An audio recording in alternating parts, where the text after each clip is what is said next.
The Select Committee to investigate the January 6th attack on the United States Capitol will be in order. Without objection, the Chair is authorized to declare the committee in recess at any point. Pursuant to House Deposition Authority Regulation 10, the Chair announces the committee's approval to release the deposition material presented during today's hearing. Good afternoon. When I think about the most basic way to explain the importance of elections in the United States, there's a phrase that always comes to mind. It may sound straightforward, but it's meaningful. We settle our differences at the ballot box. Sometimes my choice prevails, sometimes yours does, but it's that simple. We cast our votes, we count the votes. If something seems off with the results, we can challenge them in court, and then we accept the results. When you're on the losing side, that doesn't mean you have to be happy about it. And in the United States, there's plenty you can do and say so. You can protest, you can organize, you can get ready for the next election to try to make sure your side has a better chance the next time the people settle their differences at the ballot box. But you can't turn violent. You can't try to achieve your desired outcome through force or harassment or intimidation. Any real leader who sees their supporters going down that path, approaching that line, has a responsibility to say, stop. We gave it our best. We came up short. We try again next time, because we settle our differences at the ballot box. On December 14th, 2020, the presidential election was officially over. The Electoral College had cast its vote. Joe Biden was the president-elect of the United States. By that point, many of Donald Trump's supporters were already convinced that the election had been stolen, because that's what Donald Trump had been telling them. So what Donald Trump was required to do in that moment, what would have been required of any American leader, was to say, we did our best and we came up short. He went the opposite way. He seized on the anger he had already stoked among his most loyal supporters, and as they approached the line, he didn't wave them off, he urged them on. Today, the committee will explain how, as a part of his last-ditch effort to overturn the election and block the transfer of power, Donald Trump summoned a mob to Washington, D.C., and ultimately spurred that mob to wage a violent attack on our democracy. Our colleagues, Ms. Murphy of Florida and Mr. Raskin of Maryland, will lay out this story. First, I'm pleased to recognize our distinguished Vice Chair, Ms. Cheney of Wyoming, for any opening comments she'd care to offer. Thank you very much, Mr. Chairman. Our committee did not conduct a hearing last week, but we did conduct an on-the-record interview of President Trump's former White House counsel, Pat Cipollone. If you have watched these hearings, you've heard us call for Mr. Cipollone to come forward to testify. He did. And Mr. Cipollone's testimony met our expectations. We will save for our next hearing President Trump's behavior during the violence of January 6th. Today's hearing will take us from December 14th, 2020, when the Electoral College met and certified the results of the 2020 presidential election, up through the morning of January 6th. You will see certain segments of Pat Cipollone's testimony today. We will also see today how President Trump summoned a mob to Washington and how the president's stolen election lies provoked that mob to attack the Capitol. And we will hear from a man who was induced by President Trump's lies to come to Washington and join the mob, and how that decision has changed his life. Today's hearing is our 7th.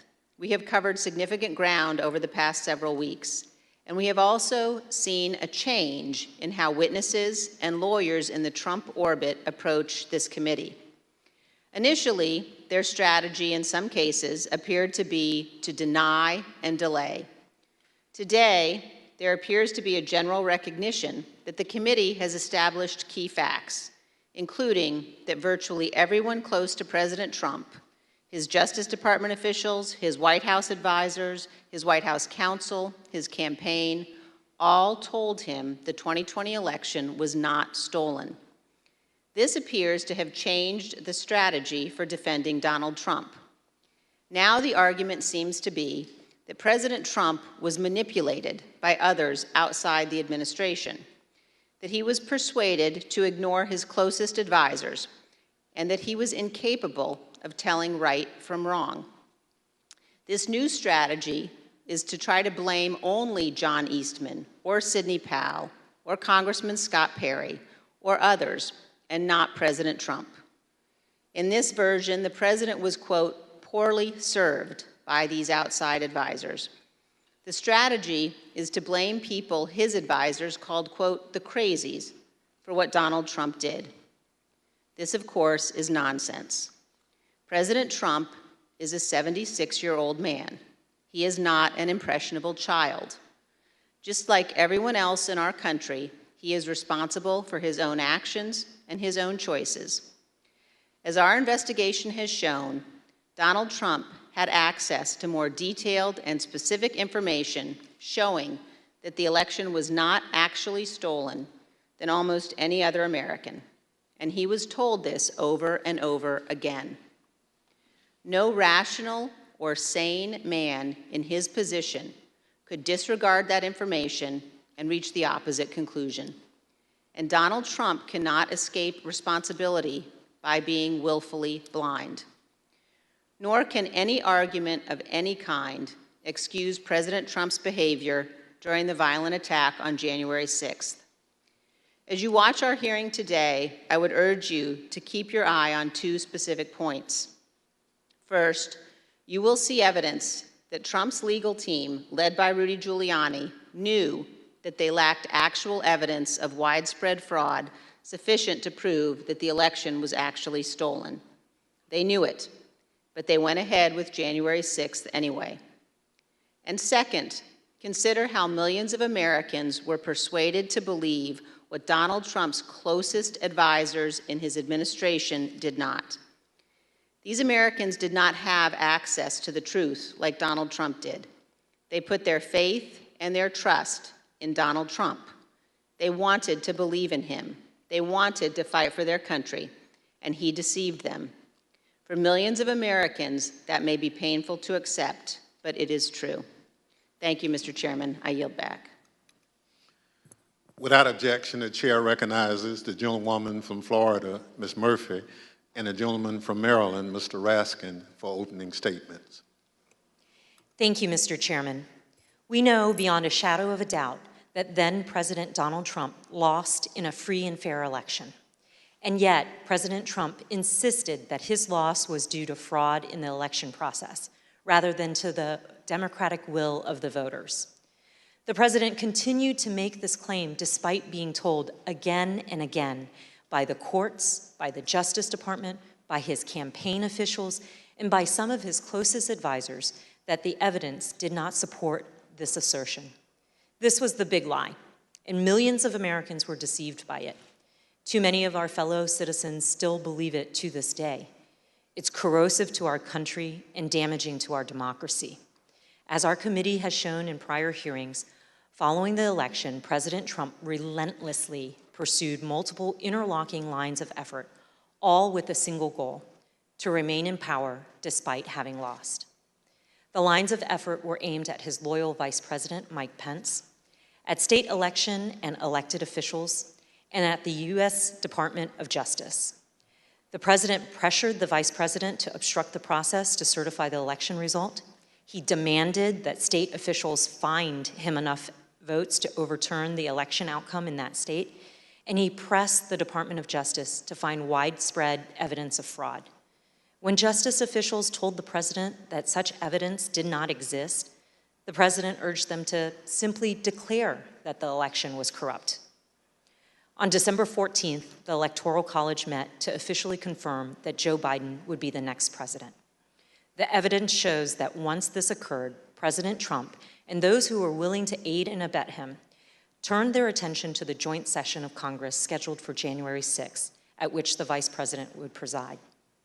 In their warped view, this ceremonial event was the next, and perhaps the last, inflection point that could be used to reverse the outcome of the election before Mr. Biden's inauguration. As President Trump put it, the Vice President and enough members of Congress simply needed to summon the courage to act. To help them find that courage, the President called for backup. Early in the morning of December 19th, the President sent out a tweet urging his followers to travel to Washington, D.C. for January 6th. "Be there, we'll be wild," the President wrote. As my colleague, Mr. Raskin, will describe in detail, this tweet served as a call to action, and in some cases as a call to arms for many of President Trump's most loyal supporters. It's clear the President intended the assembled crowd on the January 6th to serve his goal. And as you have already seen, and as you will see again today, some of those who were coming had specific plans. The President's goal was to stay in power for a second term despite losing the election. The assembled crowd was one of the tools to achieve that goal. And in today's hearing, we will focus on events that took place in the final weeks leading up to January 6th, starting in mid-December. And we'll add color and context to evidence you've already heard about, and we'll also provide additional new evidence. For example, you'll hear about meetings in which the President entertained extreme measures designed to help him stay in power, like the seizure of voting machines. We will show some of the coordination that occurred between the White House and members of Congress as it relates to January 6th. And some of these members of Congress would later seek pardons. We will also examine some of the planning for the January 6th protests, placing special emphasis on one rally planner's concerns about the potential violence. And we will describe some of the President's key actions on the evening of January 5th and the morning of January 6th, including how the President edited and ad-libbed his speech that morning at the Ellipse, directed the crowd to march to the Capitol, and spoke off script in a way that further inflamed an already angry crowd. I yield to the gentleman from Maryland, Mr. Raskin. Thank you, Ms. Murphy. Mr. Chairman, Madam Vice Chair. 4 days after the electors met across the country and made Joe Biden the president-elect, Donald Trump was still trying to find a way to hang on to the presidency. On Friday, December 18th, his team of outside advisors paid him a surprise visit in the White House that would quickly become the stuff of legend. The meeting has been called Unhinged, Not Normal, and the craziest meeting of the Trump presidency. The outside lawyers who'd been involved in dozens of failed lawsuits had lots of theories supporting the big lie, but no evidence to support it. As we will see, however, they brought to the White House a draft executive order that they had prepared for President Trump to further his ends. Specifically, they proposed the immediate mass seizure of state election machines by the U.S. military. The meeting ended after midnight with apparent rejection of that idea. In the wee hours of December 19th, dissatisfied with his options, Donald Trump decided to call for a large and wild crowd on Wednesday, January 6th, the day when Congress would meet to certify the electoral votes. Never before in American history had a president called for a crowd to come contest the counting of electoral votes by Congress, or engaged in any effort designed to influence, delay, or obstruct the joint session of Congress in doing its work required by our Constitution and the Electoral Count Act. As we'll see, Donald Trump's 1:42 a.m. tweet electrified and galvanized his supporters, especially the dangerous extremists and the Oath Keepers, the Proud Boys, and other racist and white nationalist groups spoiling for a fight against the government. 3 rings of interwoven attack were now operating towards January 6th. On the inside ring, Trump continued trying to work to overturn the election by getting Mike Pence to abandon his oath of office as vice president and assert the unilateral power to reject electoral votes. This would have been a fundamental and unprecedented breach of the Constitution that would promise Trump multiple ways of staying in office. Meanwhile, in the middle ring, members of domestic violent extremist groups created an alliance, both online and in person, to coordinate a massive effort to storm, invade, and occupy the Capitol. By placing a target on the joint session of Congress, Trump had mobilized these groups around a common goal, emboldening them, strengthening their working relationships, and helping build their numbers. Finally, in the outer ring, on January 6th, there assembled a large and angry crowd, the political force that Trump considered both the touchstone and the measure of his political power. Here were thousands of enraged Trump followers, thoroughly convinced by the big lie, who traveled from across the country to join Trump's wild rally to stop the steal. With the proper incitement by political leaders and the proper instigation from the extremists, many members of this crowd could be led to storm the Capitol, confront the vice president in Congress, and try to overturn the 2020 election result. All of these efforts would converge and explode on January the 6th. Mr. Chairman, as you know better than any other member of this committee from the wrenching struggle for voting rights in your beloved Mississippi, the problem of politicians whipping up mob violence to destroy fair elections is the oldest domestic enemy of constitutional democracy in America. Abraham Lincoln knew it too. In 1837, a racist mob in Alton, Illinois, broke into the offices of an abolitionist newspaper and killed its editor, Elijah Lovejoy. Lincoln wrote a speech in which he said that no transatlantic military giant could ever crush us as a nation, even with all of the fortunes in the world. But if downfall ever comes to America, he said, we ourselves would be its author and finisher. If racist mobs are encouraged by politicians to rampage and terrorize, Lincoln said, they will violate the rights of other citizens and quickly destroy the bonds of social trust necessary for democracy to work. Mobs and demagogues will put us on a path to political tyranny, Lincoln said. As we'll see today, this very old problem has returned with new ferocity today as a president who lost an election deployed a mob which included dangerous extremists to attack the constitutional system of election and the peaceful transfer of power. And as we'll see, the creation of the internet and social media has given today's tyrants tools of propaganda and disinformation that yesterday's despots could only have dreamed of. I yield back to the gentle lady from Florida, Ms. Murphy. Article 2 of the United States Constitution establishes the Electoral College. Each state's laws provide that electors are to be chosen by a popular vote. And on December 14th, 2020, electors met in all 50 states and the District of Columbia to cast their votes. Joseph Biden won by a margin of 306 to 232. The election was over. Mr. Biden was the president-elect. Before the Electoral College met, Donald Trump and his allies filed dozens of legal challenges to the election, but they lost over and over again, including in front of multiple judges President Trump had nominated to the bench.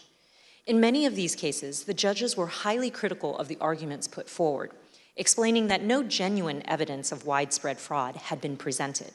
For example, a federal judge in Pennsylvania said, "This court has been presented with strained legal arguments without merit and speculative accusations unsupported by evidence.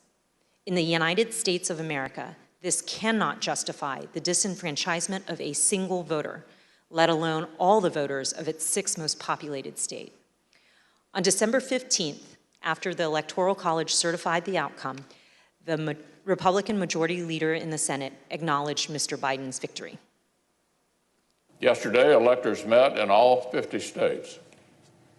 So as of this morning, our country has officially a president-elect and a vice president-elect. Many millions of us had hoped the presidential election would yield a different result. But our system of government has processes to determine who will be sworn in on January the 20th. The Electoral College has spoken. So today I want to congratulate President-elect Joe Biden. Even members of President Trump's cabinet and his White House staff understood the significance of his losses in the courts and the absence of evidence of fraud. They also respected the constitutional certification by the Electoral College. Many of them told President Trump that it was time to concede the election to Mr. Biden. For example, then Secretary of Labor Gene Scalia, an accomplished lawyer and the son of late Justice Scalia, called President Trump in mid-December and advised him to concede and accept the rulings of the courts.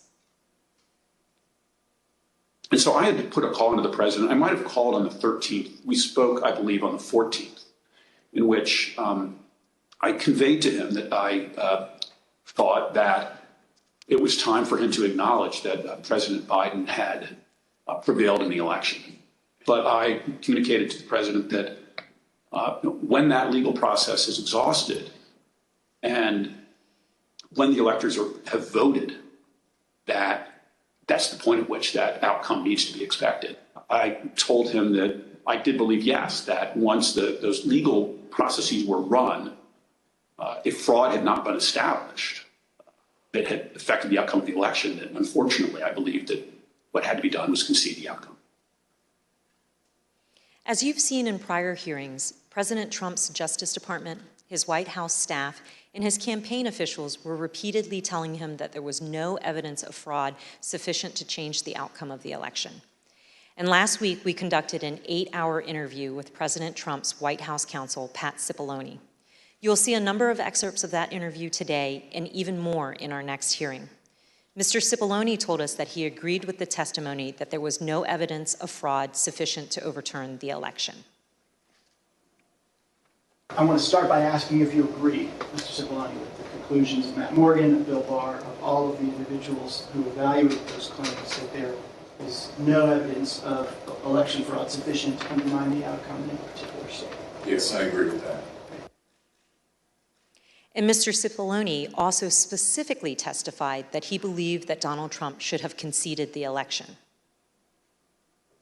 Did you believe, Mr. Cipollone, that the president should concede once you made a determination based on the investigations that you credited DOJ did and the campaign did? Did you, in your mind, form a belief that the president should concede the election loss at a certain point after the election? Well, again, I was the White House counsel. Some of those decisions are political. So to the extent that, but if your question is, did I believe he should concede the election at a point in time? Yes, I did. I believe Leader McConnell went onto the floor of the Senate, I believe in mid-December, and basically said, the process is done.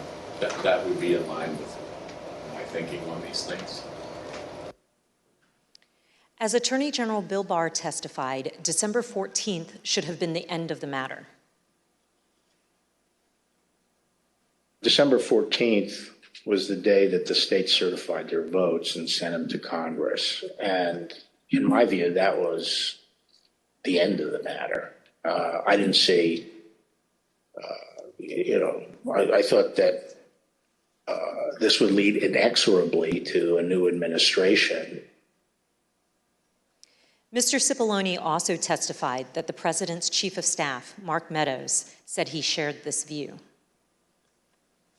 As early as that November 23rd meeting, we understand that there was discussion about the president possibly conceding the election. And specifically, we understand that Mark Meadows assured both you and Attorney General Barr that the president would eventually agree to a graceful exit. Do you remember Mr. Meadows making any such representation? Are you saying as part of that meeting or separately?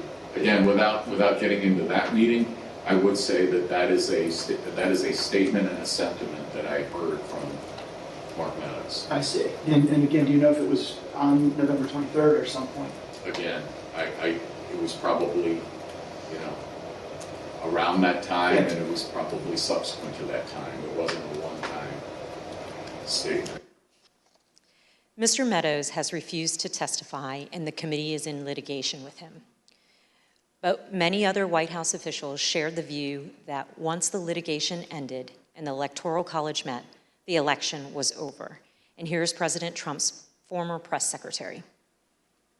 I wanted to clarify, Ms. McEnany, so back to my previous question, it was your view then, or was it your view, that the efforts to overturn the election should have stopped once the litigation was complete? In my view, upon the conclusion of litigation was when I began to plan for life after the administration. And this is what Ivanka Trump told us.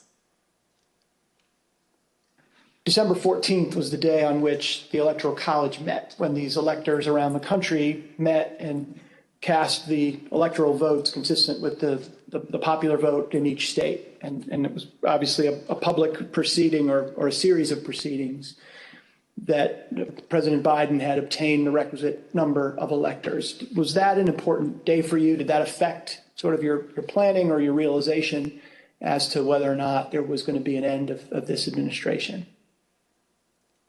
I think so. I think it was my sentiment probably prior as well.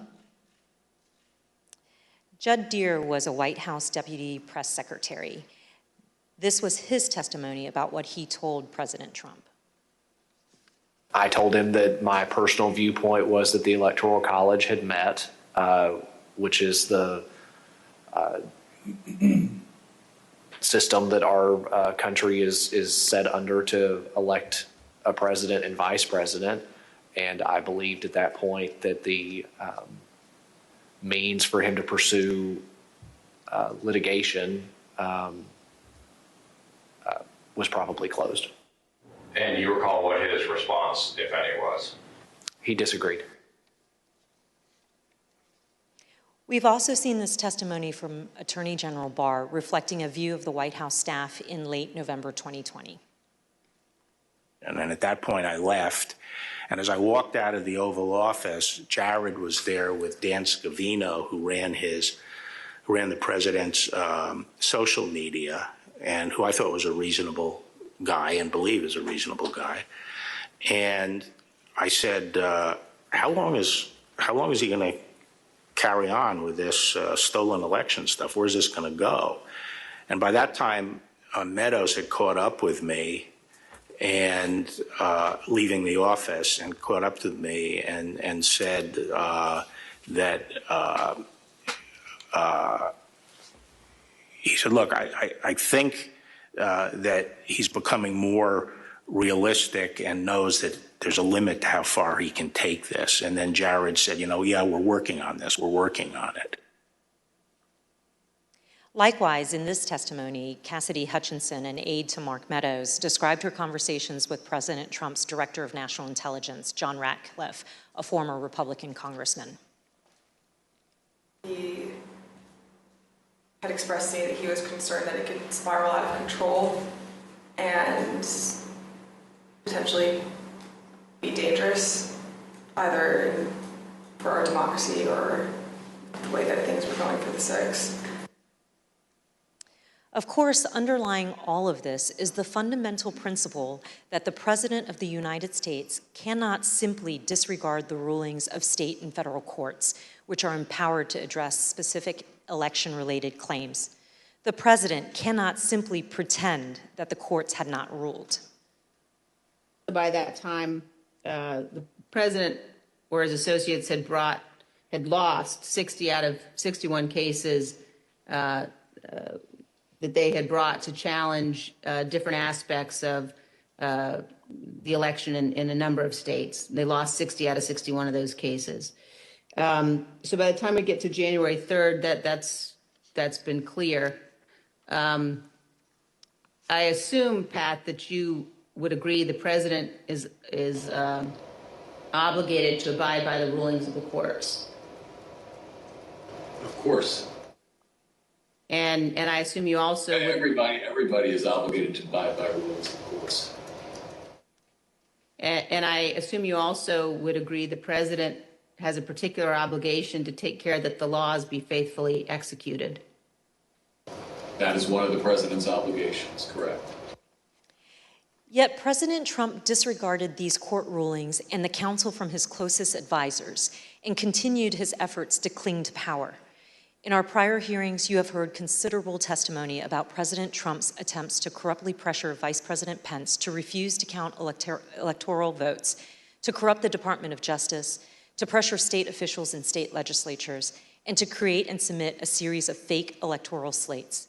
Now, we will show you what other actions President Trump was taking between December 14th, 2020 and January 6th. I yield to the gentleman from Maryland, Mr. Raskin. Thank you, Ms. Murphy.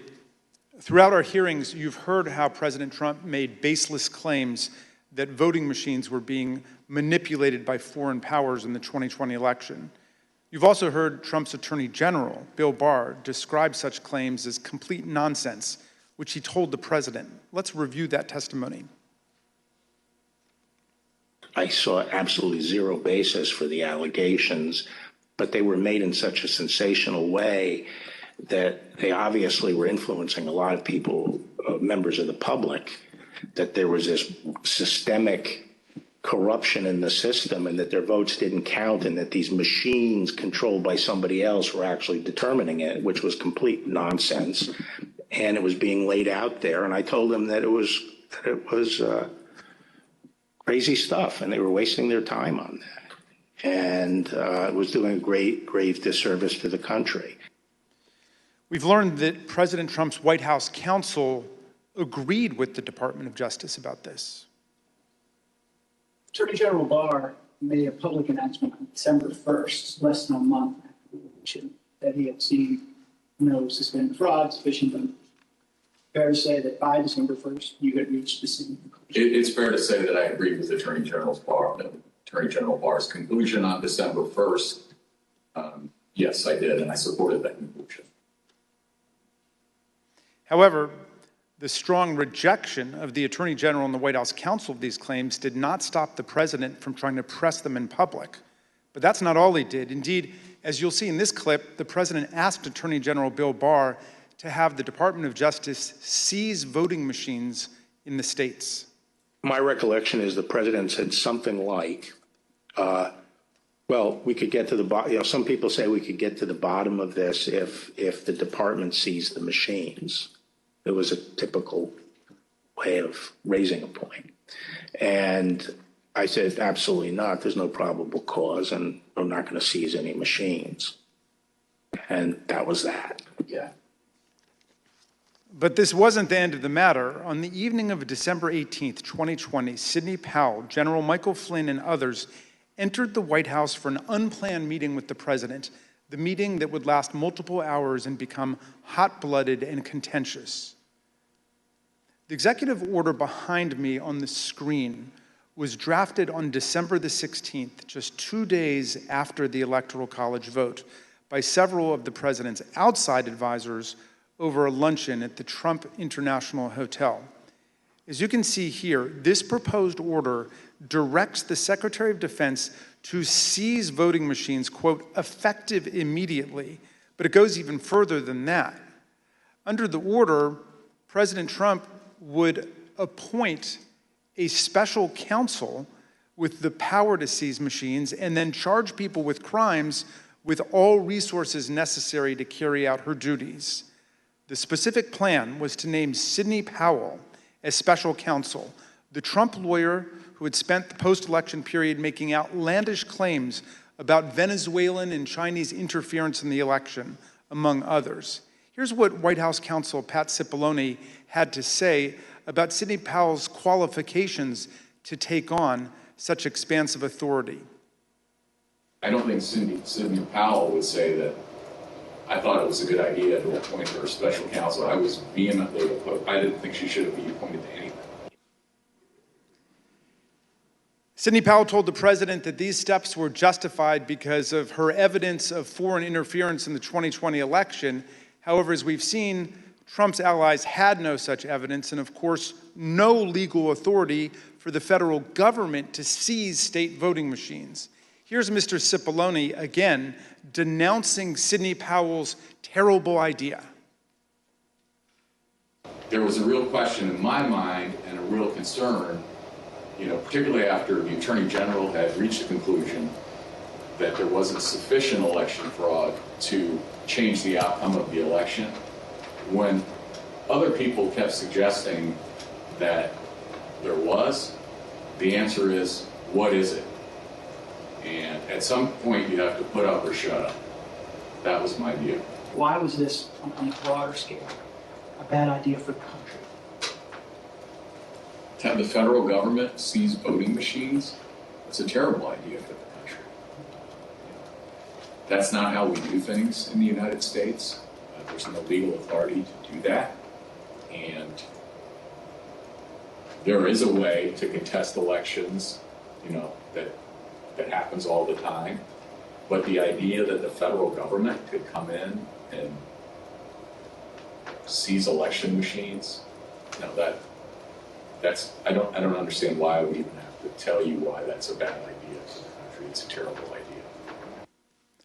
For all of its absurdity, the December 18th meeting was critically important because President Trump got to watch up close for several hours as his White House counsel and other White House lawyers destroyed the baseless factual claims and ridiculous legal arguments being offered by Sidney Powell, Mike Flynn, and others. President Trump now knew all these claims were nonsense, not just from his able White House lawyers, but also from his own Department of Justice officials and indeed his own campaign officials. As White House counsel Pat Cipollone told us, with respect to the whole election fraud issue, to me, it's sort of, if you're going to make those kind of claims, and people were open to them early on because people were making all sorts of claims, and the real question is, show the evidence, okay?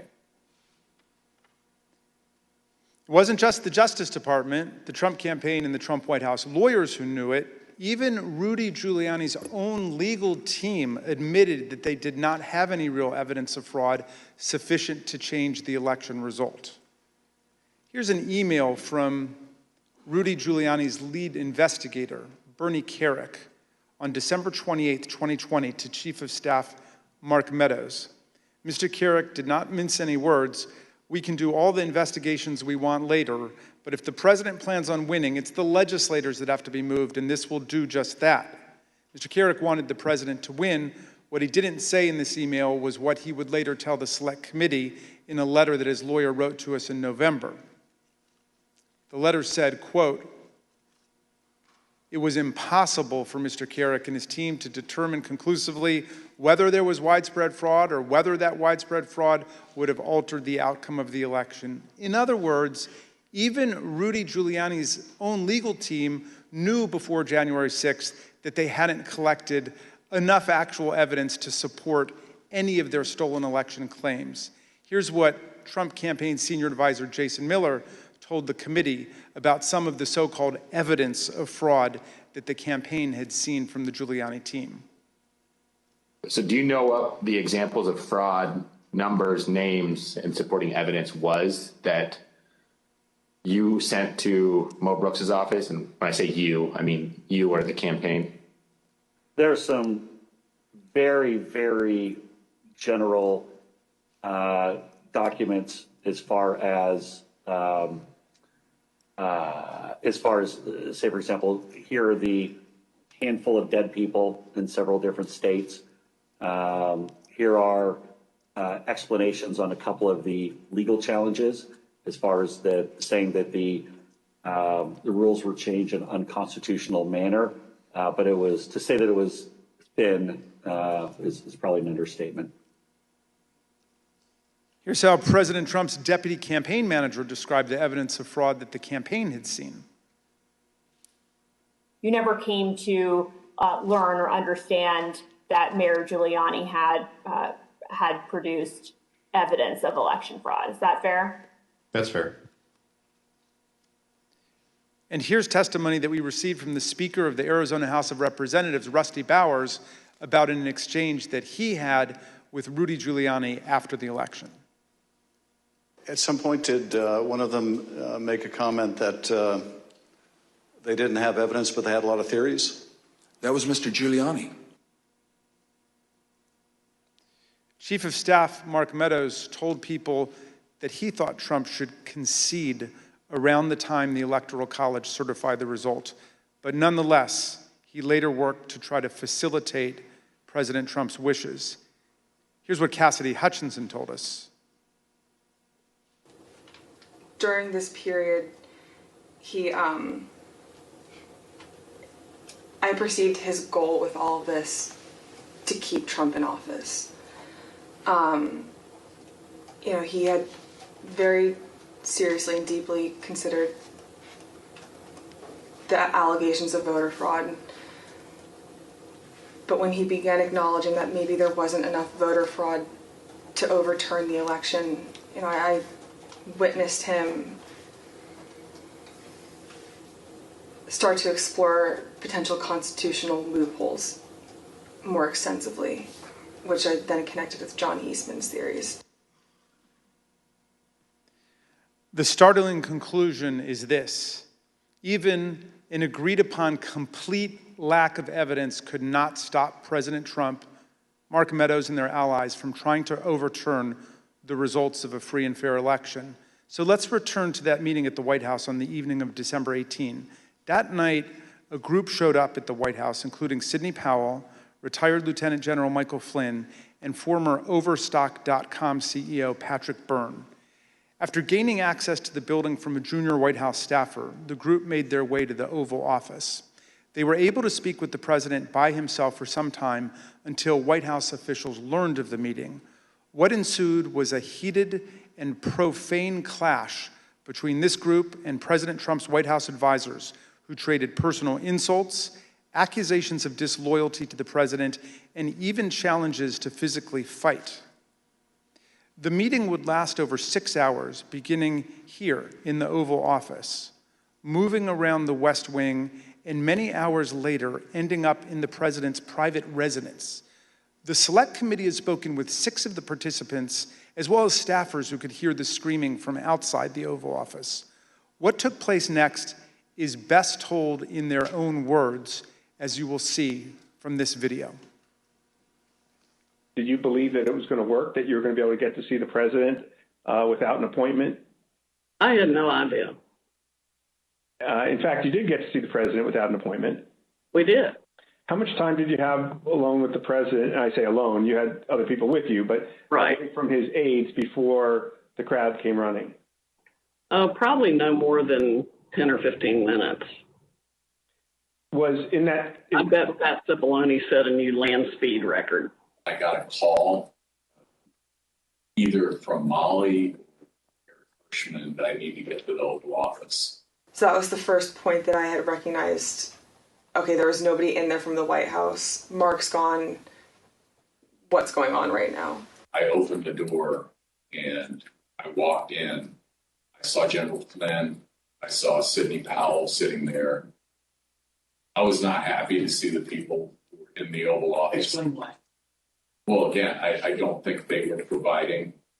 Well, first of all, the Overstock person, I've never knew who this guy was. Actually, the first thing I did, I walked in, I looked at him, and I said, "Who are you?" And he told me.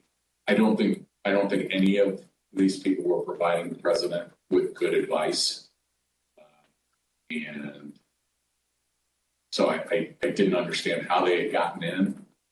In the short period of time that you had with the president, did he seem receptive to the presentation that you were making?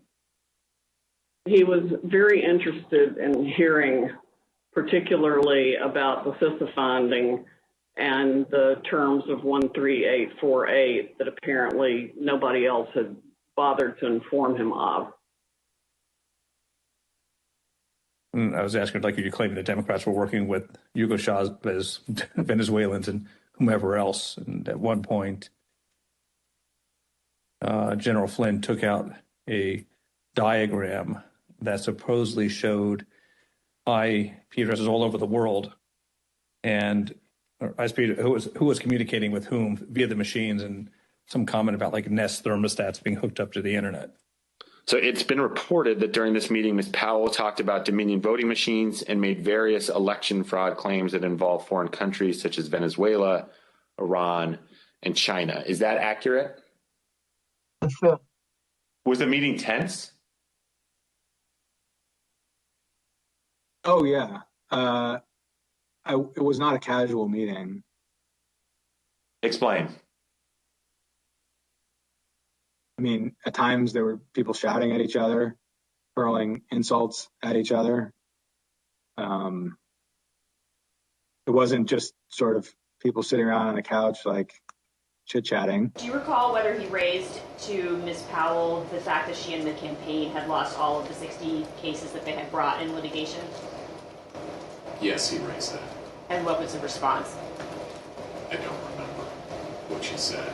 I don't think it was a good response. Cipollone and Hirschman and whoever the other guy was showed nothing but contempt and disdain of the president. Yeah, I remember the three of them were really sort of forcefully attacking me verbally. Derek, and we were pushing back, and we were asking one simple question as a general matter. Where is the evidence? So, what response did you get when you asked Ms. Powell and her colleagues, where's the a variety of responses based on my current recollection, including, can't believe you would say something like, things like this, like, what do you mean, where's the evidence? You should know, and things like that, or, a disregard, I would say, a general disregard for the importance of actually backing up what you say with facts. And, then there was discussion of, well, we don't have it now, but we will have it or whatever. I mean, if it had been me sitting in his chair, I would have fired all of them that night and had them escorted out of the building. But Derek and I both challenged what she was saying. And she says, well, the judges are corrupt. And I was like, everyone? Every single case that you've done in the country you guys lost, every one of them is corrupt, even the ones we appointed? And I'm being nice. I was much more harsh to her. So one of the other things that's been reported that was said during this meeting was that President Trump told White House lawyers, Mr. Hirschman and Mr. Cipollone, that they weren't offering him any solutions, but Ms. Powell and others were. So why not try what Ms. Powell and others were proposing? Do you remember anything along those lines being said by President Trump? I do. That sounds right. I think that it got to the point where the screaming was completely out there. I mean, you got people walk in, it was late at night, it had been a long day, and what they were proposing, I thought was nuts. I'm gonna categorically describe it as, you guys are not tough enough. Or maybe I put it another way, you're a bunch of pussies. Excuse the expression, but I'm almost certain the word was used. Flynn screamed at me that I was a quitter and everything, kept on standing up and turning around and screaming at me. And at a certain point, I had it with him. So I yelled back. Either come over or sit your effing ass back down. The president and the White House team went upstairs to the residence, but to the public part of the residence, the big parlor where you can have meetings in the conference room. Oval? They call that the yellow oval? Yes, exactly, the yellow oval office. I always called it the upper. And I'm not exactly sure where the Sidney group went. I think maybe the Roosevelt room. And I stayed in the cabinet room, which is kind of cool. I really like that. All by myself. At the end of the day, we landed where we started the meeting, at least from a structural standpoint, which was Sidney Powell was fighting, Mike Flynn was fighting. They were looking for avenues that would result in President Trump remaining President Trump for a second term. The meeting finally ended after midnight. Here are text messages sent by Cassidy Hutchinson during and after the meeting. As you can see, Ms. Hutchinson reported that the meeting in the West Wing was unhinged. The meeting finally broke up after midnight during the early morning of December 19. Cassidy Hutchinson captured the moment of Mark Meadows escorting Rudy Giuliani off the White House grounds to, quote, make sure he didn't wander back into the mansion. Certain accounts of this meeting indicate that President Trump actually granted Ms. Powell security clearance and appointed her to a somewhat ill-defined position of special counsel. he asked Pat Cipollone if he had the authority to name me special counsel, and he said yes. And then he asked him if he had the authority to give me whatever security clearance I needed, and Pat Cipollone said yes. And then the president said, okay, I'm naming her that, and I'm giving her security clearance. And then shortly before we left, and it totally blew up, was when Cipollone and/or Hirschman and whoever the other young man was said, you can name her whatever you want to name her, and no one's going to pay any attention to it. How did he respond? How did the president respond to that? Something like, you see what I deal with this all the time. Over the ensuing days, no further steps were taken to appoint Sidney Powell, but there is some ambiguity about what the president actually said and did during the meeting. Here is how Pat Cipollone described it. I don't know what her understanding of whether she had been appointed, what she had been appointed to. Okay. In my view, she hadn't been appointed to anything and ultimately wasn't appointed to anything because there had to be other steps taken. So that was my view when I left the meeting, but she may have a different view and others may have a different view, and the president may have a different view. Were any steps taken, including the president himself, telling her she'd been appointed? Again, I'm not going to get into what the president said in the meeting. My recollection is you're not appointed till steps are taken to get the paperwork done. And when I left the meeting, okay, I guess what I'm trying to say is I'm not going to get into what the president said or said he wanted. Mr. Cipollone, when the matter continued to flare up over the next several days, was it your understanding that Sidney Powell was still seeking an appointment, or that she was asserting that she had been appointed by the president at the December 18 meeting? Now that you mentioned it, probably both. In terms of I think she may have been of the view that she had been appointed and was seeking to, get that done, and that she should be appointed. As you listen to these clips, remember that Ms. Powell, the person who President Trump tried to make special counsel, was ultimately sanctioned by a federal court and sued by Dominion Voting Systems for defamation. In her own defense to that lawsuit, Sidney Powell argued that, quote, no reasonable person would conclude that the statements were truly statements of fact.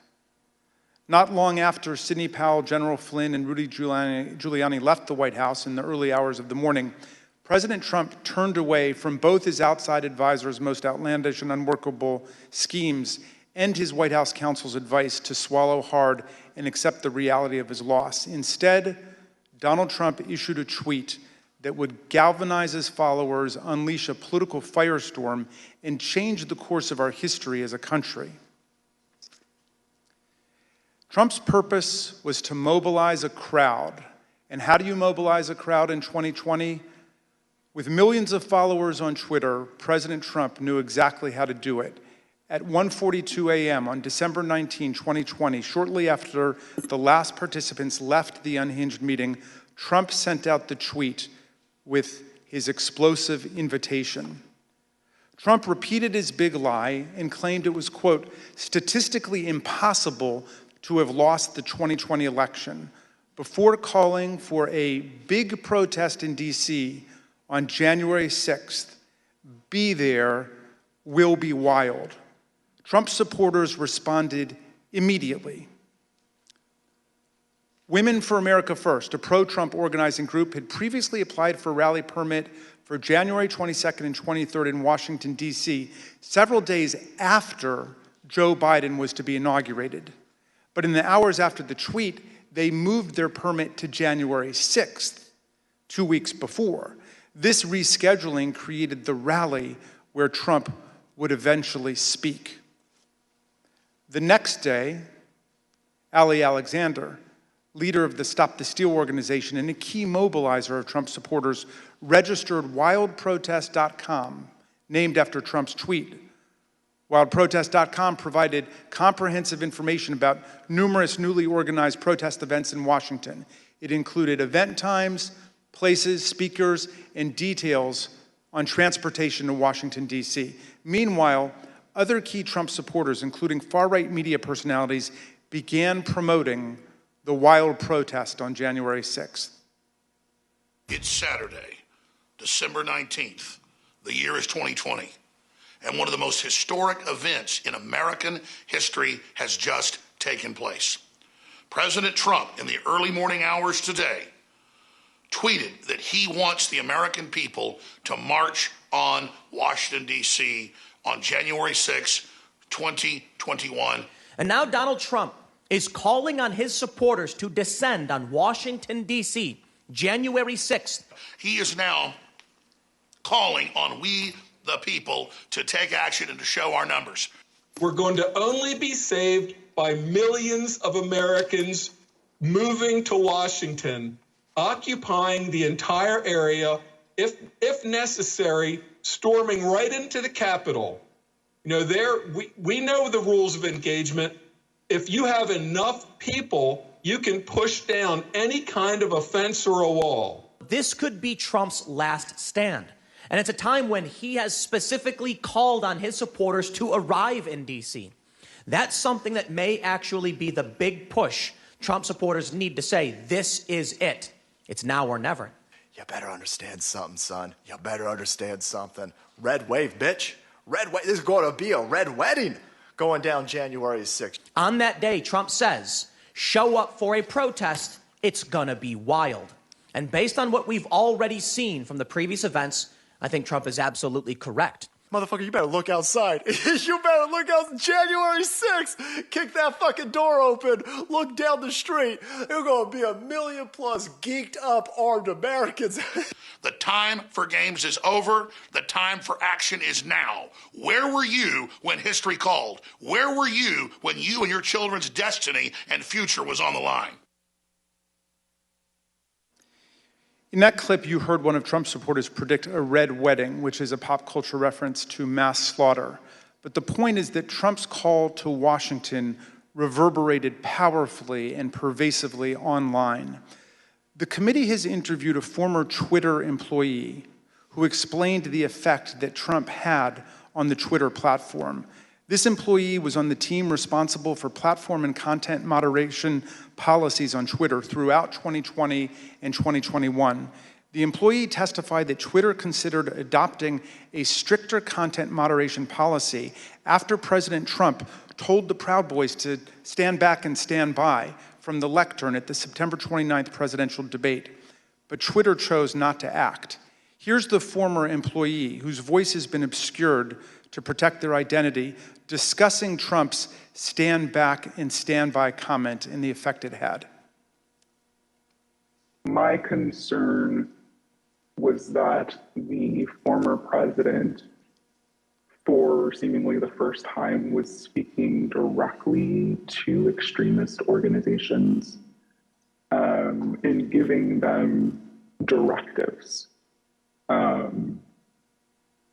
We had not seen that sort of direct communication before.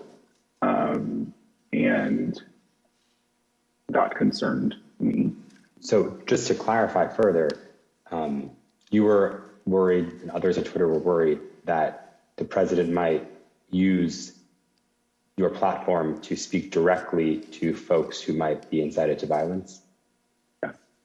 I believe that Twitter relished in the knowledge that they were also the favorite and most used service of the former president, and enjoyed having that sort of power within the social media ecosystem. If President Trump were anyone else, would it have taken until January 8th, 2021 for him to be suspended? Absolutely not. If the former President Donald Trump were any other user on Twitter, he would have been permanently suspended a very long time ago. Despite these grave concerns, Trump remained on the platform completely unchecked. Then came the December 19 tweet and everything it inspired. Indeed. It felt as if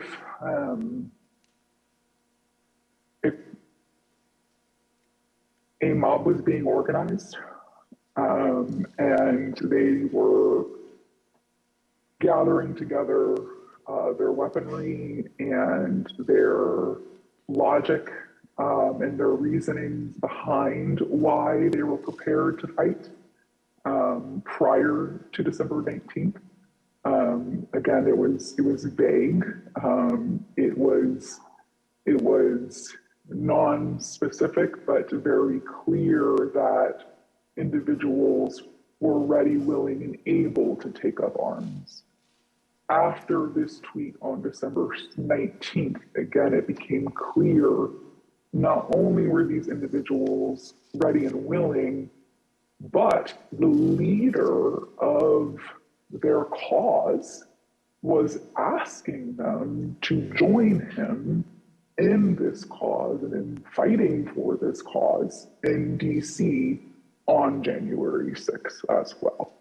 I will also say what shocked me was the responses to these tweets, right? So these were a lot of the locked and loaded, stand back, stand by, those tweets were in response to Donald Trump saying things like this, right? So there would be a response that said, big protests in DC on January 6th, be there, be wild, and someone would respond and say, I'm locked and loaded and ready for Civil War Part 2, right?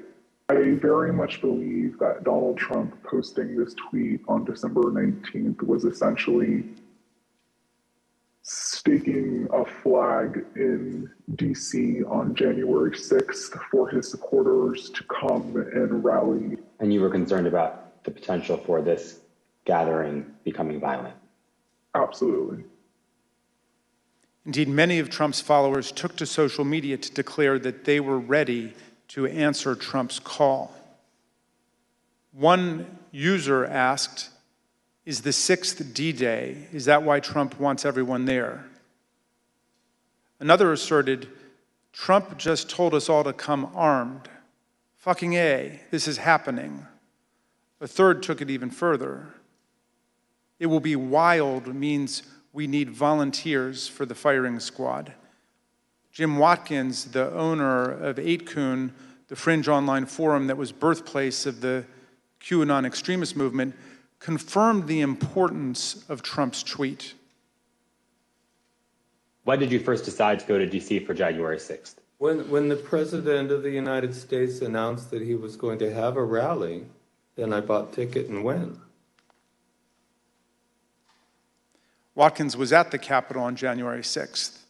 Some who have since been indicted for their involvement in the attack on the Capitol also responded. One of them posted on the 19th, quote, calling all patriots, be in Washington, D.C., January the 6th. This wasn't organized by any group. DJT has invited us, and it's going to be wild. Some of the online rhetoric turned openly homicidal and white nationalist, such as, why don't we just kill them, every last Democrat, down to the last man, woman, and child? And it's time for the day of the rope. White revolution is the only solution. Others realized that police would be standing in the way of their effort to overturn the election. So one wrote, I'm ready to die for my beliefs. Are you ready to die, police? Another wrote on the Donald.win, cops don't have standing if they're laying on the ground in a pool of their own blood. The Donald.win was an openly racist and anti-Semitic forum. The Select Committee deposed that site's founder, Jody Williams. He confirmed how the president's tweet created a laser-like focus on the date of January the 6th. People have been talking about going to D.C. as soon as the election was over. And do you recall whether or not the conversation around those dates centered on the 6th after the president's tweet? Oh, sure. Yeah. I mean, after it was announced that, he was going to be there on the 6th to talk, yes. Then anything else was kind of shut out, and it was just going to be on the 6th. Okay. And that was pretty clearly reflected in the content on the site? Yeah, sure. On that site, many shared plans and violent threats. "Bring handcuffs and wait near the tunnels," wrote one user. A commenter replied, suggesting zip ties instead. One post encouraged others to come with body armor, knuckles, shields, bats, pepper spray, whatever it takes. All of those were used on the 6th. The post concluded, "Join your local Proud Boys chapter as well." The Donald.win featured discussions of the tunnels beneath the Capitol complex, suggestions for targeting members of Congress, and encouragement to attend this once-in-a-lifetime event. While Trump supporters grew more aggressive online, he continued to rile up his base on Twitter. He said there was overwhelming evidence that the election was the biggest scam in our nation's history. As you can see, the president continued to boost the event, tweeting about it more than a dozen times in the lead up to January the 6th. Mr. Chairman, I reserve. The chair requests that those in the hearing room remain seated until the Capitol Police have escorted members from the room. Pursuant to the order of the committee of today, the chair declares the committee in recess for a period of approximately 10 minutes.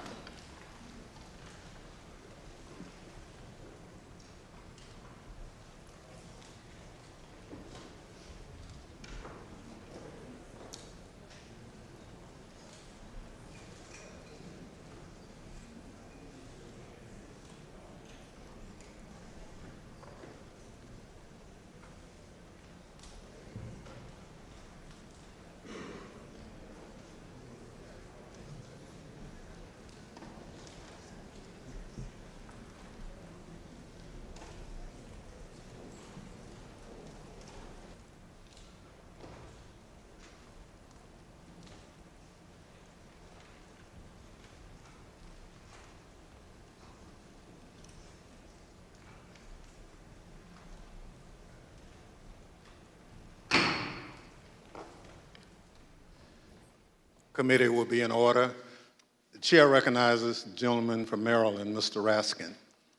Mr. Chairman, President Trump's tweet drew tens of thousands of Americans to Washington to form the angry crowd that would be transformed on January the 6th into a violent mob. Dr. Donnell Harvin, who was the Chief of Homeland Security and Intelligence for D.C., told the committee how his team saw Trump's December 19th tweet unite violent groups across the spectrum on the far right. We got derogatory information from OSINT suggesting that some very, very violent individuals were organizing to come to D.C. And not only were they organizing to come to D.C., but they were these groups, these non-aligned groups were aligning. And so all the red flags went up at that point. You know, when you have armed militia, collaborating with white supremacy groups, collaborating with conspiracy theory groups online, all toward the common goal, you start seeing what we call in terrorism a blended ideology, and that's a very, very bad sign. Then when they were clearly across, not just across one platform, but across multiple platforms of these groups coordinating, not just like chatting, hey, how's it going? What's the weather like where you're at? But like, what are you bringing? What are you wearing? Where do we meet up?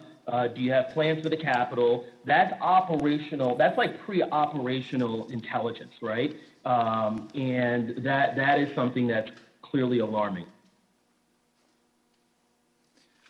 The Proud Boys and the Oath Keepers are two key groups that responded immediately to President Trump's call. The Proud Boys are a far-right street-fighting group that glorifies violence and white supremacy. The Oath Keepers are extremists who promote a wide range of conspiracy theories and sought to act as a private paramilitary force for Donald Trump. The Department of Justice has charged leaders of both groups with seditious conspiracy to overthrow the government of the United States on January the 6th. Trump's December 19th tweet motivated these two extremist groups, which have historically not worked together to coordinate their activities. December 19th at 10:22 a.m., just hours after President Trump's tweet, Kelly Meggs, the head of the Florida Oath Keepers, declared an alliance among the Oath Keepers, the Proud Boys, and the Florida Three Percenters, another militia group. He wrote, "We have decided to work together and shut this shit down." Phone records obtained by the Select Committee show that later that afternoon, Mr. Meggs called Proud Boys leader Enrique Tarrio, and they spoke for several minutes. The very next day, the Proud Boys got to work. The Proud Boys launched an encrypted chat called the Ministry of Self-Defense. The committee obtained hundreds of these messages, which show strategic and tactical planning about January the 6th, including maps of Washington, D.C. that pinpoint the location of police. In the weeks leading up to the attack, leaders in both the Proud Boys and the Oath Keepers worked with Trump allies. One such ally was Lieutenant General Michael Flynn, Trump's former national security advisor and one of the participants in the Unhinged meeting at the White House on December 18th. He also had connections to the Oath Keepers. This photo from December 12th shows Flynn and Patrick Byrne, another Trump ally who was present at that December 18th meeting, guarded by indicted Oath Keeper Roberto Minuta. Another view of the scene shows Oath Keepers leader Stuart Rhodes in the picture as well. Another central figure with ties to this network of extremist groups was Roger Stone, a political consultant and longtime confidant of President Trump. He pardoned both Flynn and Stone in the weeks between the election on November 3rd and January 6th. In the same time frame, Stone communicated with both the Proud Boys and the Oath Keepers regularly. The committee obtained encrypted content from a group chat called Friends of Stone, FOS, which included Stone, Rhodes, Tarrio, and Ali Alexander. The chat focused on various pro-Trump events in November and December of 2020, as well as January 6th. As you can see here, Stuart Rhodes himself urged the Friends of Stone to have people go to their state capitals if they could not make it to Washington for the first Million MAGA March on November 14th. These friends of Roger Stone had a significant presence at multiple pro-Trump events after the election, including in Washington on December the 12th. On that day, Stuart Rhodes called for Donald Trump to invoke martial law, promising bloodshed if he did not. He needs to know from you that you are with him, that if he does not do it now while he is commander-in-chief, we're going to have to do it ourselves later in a much more desperate, much more bloody war. Let's get it on now while he is still the commander-in-chief. Hooah! That night, the Proud Boys engaged in violence on the streets of Washington and hurled aggressive insults at the police. You oath-breakers! Do your fucking job! Give us 1 hour! 1 hour! Just the previous night, the co-host of InfoWars issued an ominous warning at a rally alongside Roger Stone and Proud Boys leader Enrique Tarrio.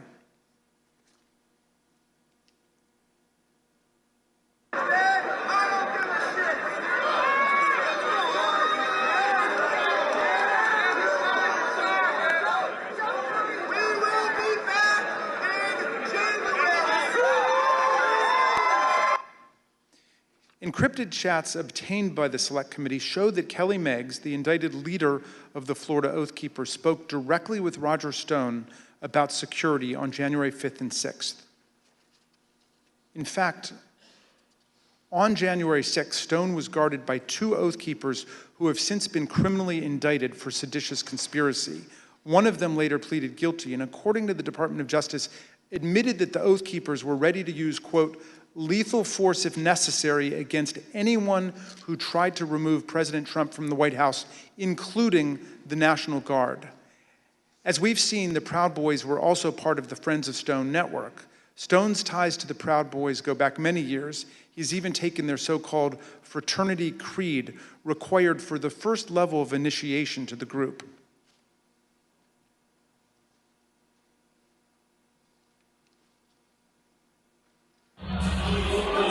Hi, I'm Roger Stone. I'm a Western chauvinist, and I refuse to apologize for creating the modern world. Thank you, Roger.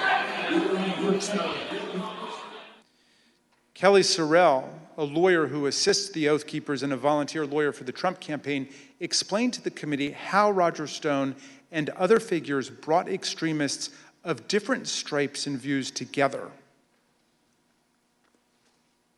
You mentioned that Mr. Stone wanted to start the Stop the Steal series of rallies. Who did you consider the leader of these rallies? It sounds like, from what you just said, it was Mr. Stone, Mr. Jones, and Mr. Ali Alexander. Is that correct? Those are the ones that became like the center point for everything. We'll learn more from Ms. Murphy about these individuals and their involvement in the days leading up to the violent attack on January 6th. We'll also hear how they were allowed to speak at a rally for President Trump the night before January 6th, even though organizers had expressed serious concerns about their violent and extremist rhetoric directly to Mark Meadows. And you'll hear testimony from White House aides who were with the president as he watched the crowd from the Oval Office and will testify about how excited he was for the following day. Let me note now that our investigation continues on these critical issues. We have only shown a small fraction of what we have found. I look forward to the public release of more of our findings later, Mr. Chairman, and I now yield back. Gentleman yields back. Chair recognizes the gentlewoman from Florida, Ms. Murphy.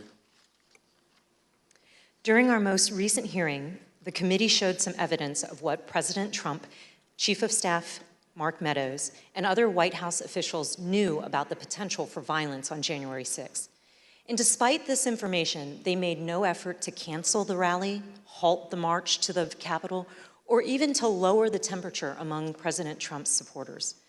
Katrina Pearson, one of the organizers of January 6th rally and a former campaign spokeswoman for President Trump, grew increasingly apprehensive after learning that multiple activists had been proposed as speakers for the January 6th rally. These included some of the people we discussed earlier in this hearing. Roger Stone, a longtime outside advisor to President Trump. Alex Jones, the founder of the conspiracy theory website InfoWars. And Ali Alexander, an activist known for his violent political rhetoric. On December 30th, Ms. Pearson exchanged text messages with another key rally organizer about why people like Mr. Alexander and Mr. Jones were being suggested as speakers at the president's rally on January 6th. Ms. Pearson's explanation was POTUS, and she remarked that the president likes the crazies. The committee asked Ms. Pearson about these messages, and this is what she said. So when you said that he likes the crazies, were you talking about President Trump?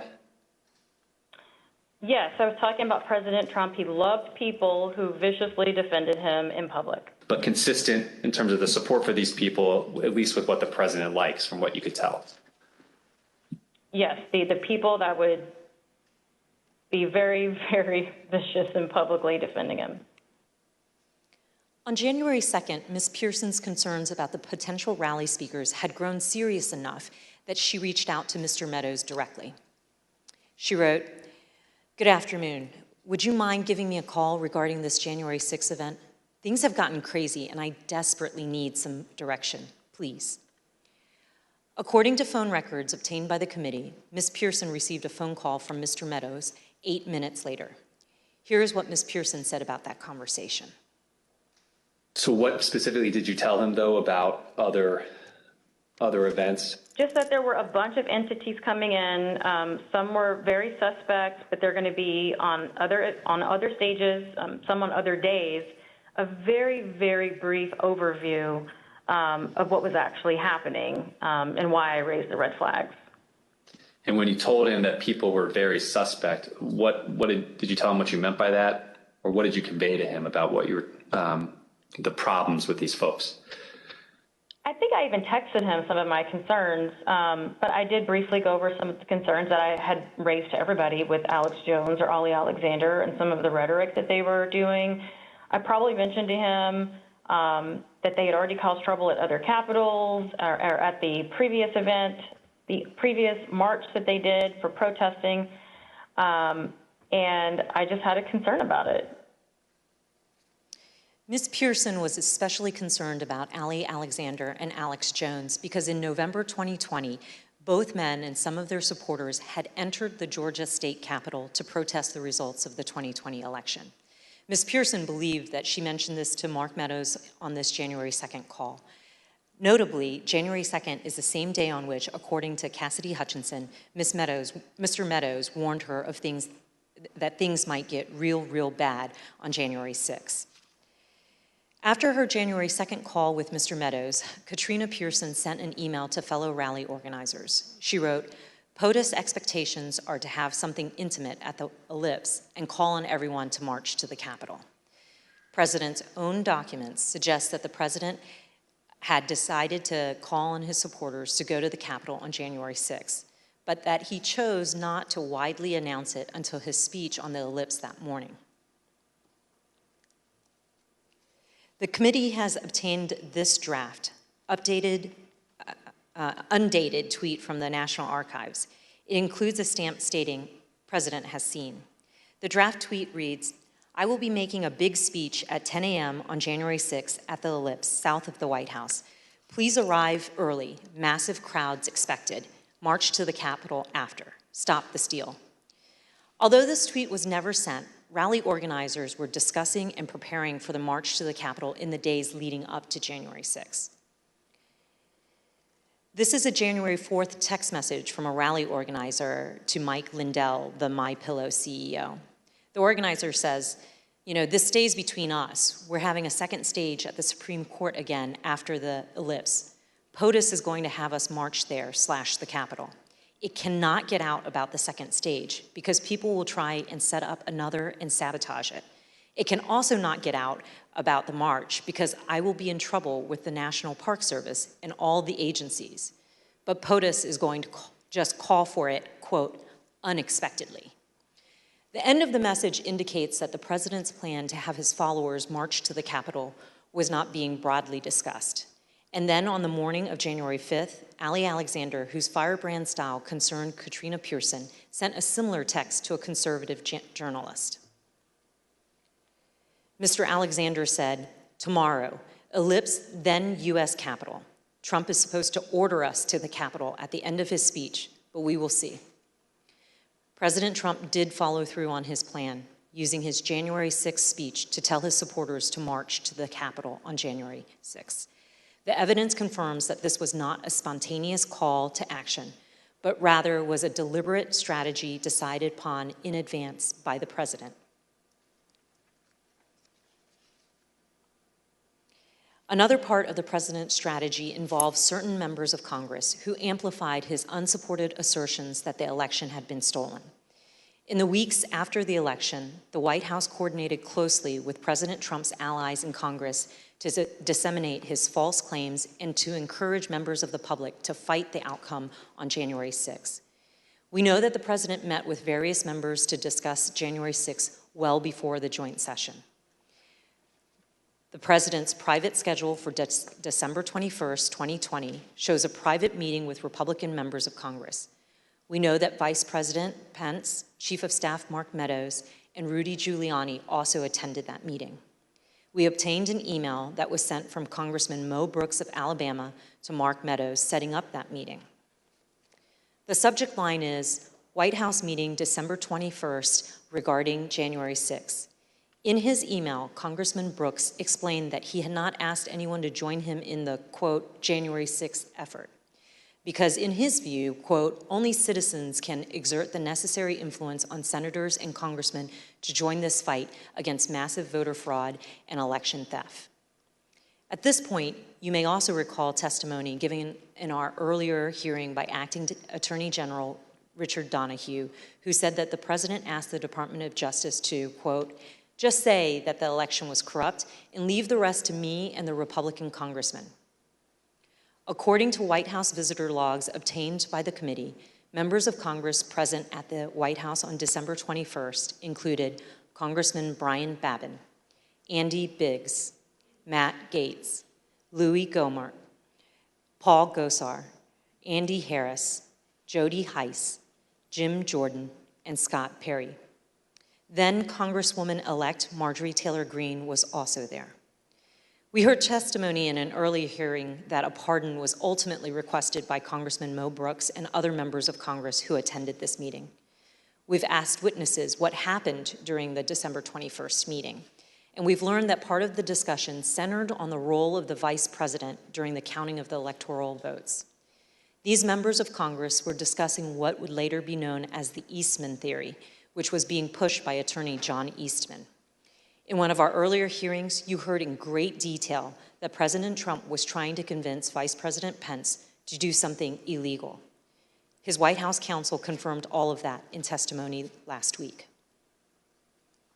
Your view, Mr. Cipollone, upon those discussions with Mr. Philbin, with Greg Jacob, what was your assessment as to what the Vice President could or could not do at the joint session? What was my assessment about what he could or couldn't do? Yes, your view of the issue. My view was that the vice president didn't have the legal authority to do anything except what he did. They've both told us, Mr. Philbin and Mr. Jacob, that they looked very closely at the Eastman memos, the Eastman theory, and thought that it had no basis, that it was not a strategy that the president should pursue. It sounds like that's consistent with your impression as well. My impression would have been informed certainly by them. Campaign senior advisor Jason Miller told us that Mr. Cipollone thought John Eastman's theories were nutty, something Mr. Cipollone wouldn't refute. We've received testimony from various people about this. One was Jason Miller, who was on the campaign, said that what was communicated to me was that Pat Cipollone thought the idea was nutty, and at one point confronted Eastman basically with the same sentiment. I don't have any reason to contradict what he said. On January 4th, John Eastman went to the White House to meet with the president and vice president. Mr. Cipollone tried to participate in this meeting, but he was apparently turned away. You didn't go to the meeting in the Oval Office where Eastman met with the president and with the vice president. Do you remember why you didn't personally attend? I did walk to that meeting, and I did go into the Oval Office with the idea of attending that meeting, and then I ultimately did not attend that meeting. Why not? The reasons for that are privilege. Okay. Were you asked to not attend the meeting, or did you make a personal decision not to attend the meeting? Again, without getting into privilege. Recall that Greg Jacob, the vice president's counsel, stated that Mr. Eastman acknowledged he would lose 9-0 if his legal theory were challenged in the Supreme Court. Mr. Cipollone had reviewed Mr. Eastman's legal theory and expressed his view repeatedly that the vice president was right. He even offered to take the blame for the vice president's position. I thought that the vice president did not have the authority to do what was being suggested under a proper reading of the law. I conveyed that. Okay. I think I actually told somebody that, in the vice president's, just blame me. I'm not a politician, I don't, I just said, I'm a lawyer. This is my legal opinion.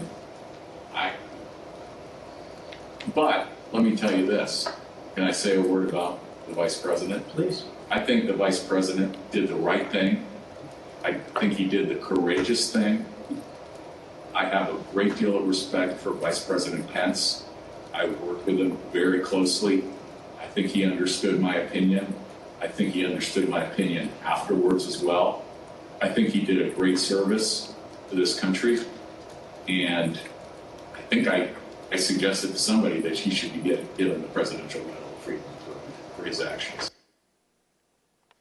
Earlier this year, a federal district court judge concluded that President Trump and Mr. Eastman, relying on Mr. Eastman's theory, more likely than not violated multiple federal criminal laws in their pressure campaign against the vice president.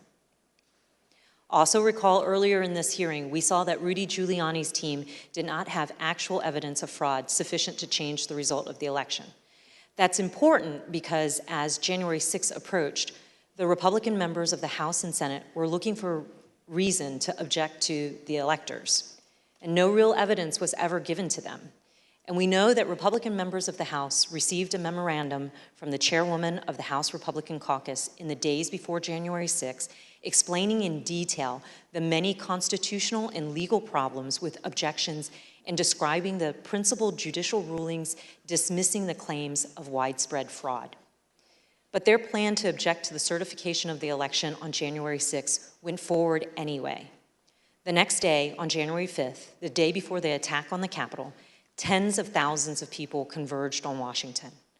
While certain close associates of President Trump privately expressed concerns about what would occur on January 6, other members of the president's inner circle spoke with great anticipation about the events to come.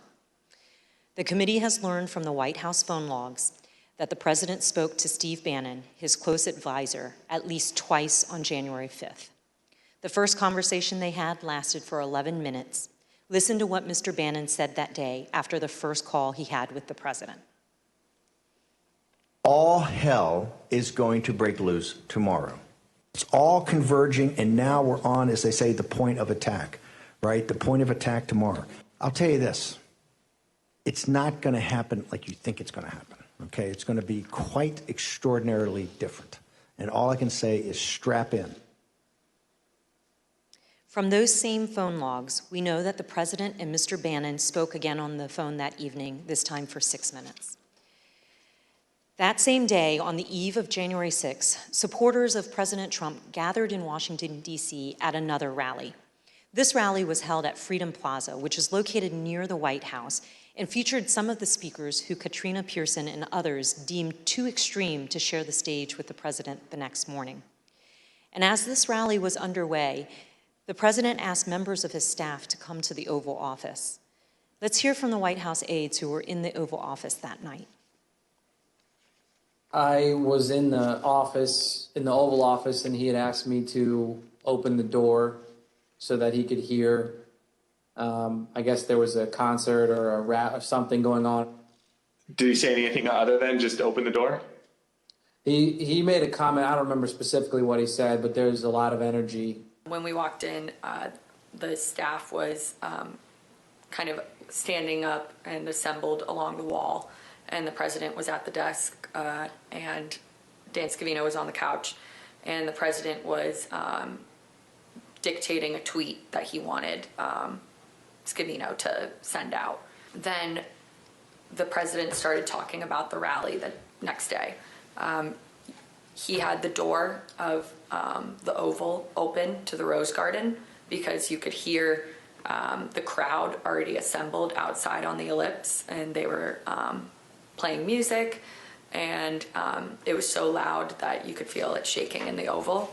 He was in a very good mood, and I say that because he had not been in a good mood for weeks leading up to that, and then it seemed like he was in a fantastic mood that evening. He asked if members of Congress would be with him tomorrow. And what do you understand by meaning voting in his favor as opposed to physically with him or anything like that? Yeah, and I took that to mean not voting to certify the election. Then he did look to the staff and ask for ideas of how, if I recall, he said that we could make the rhinos do the right thing, is the way he phrased it. And no one spoke up initially because I think everyone was trying to process what that he meant by that.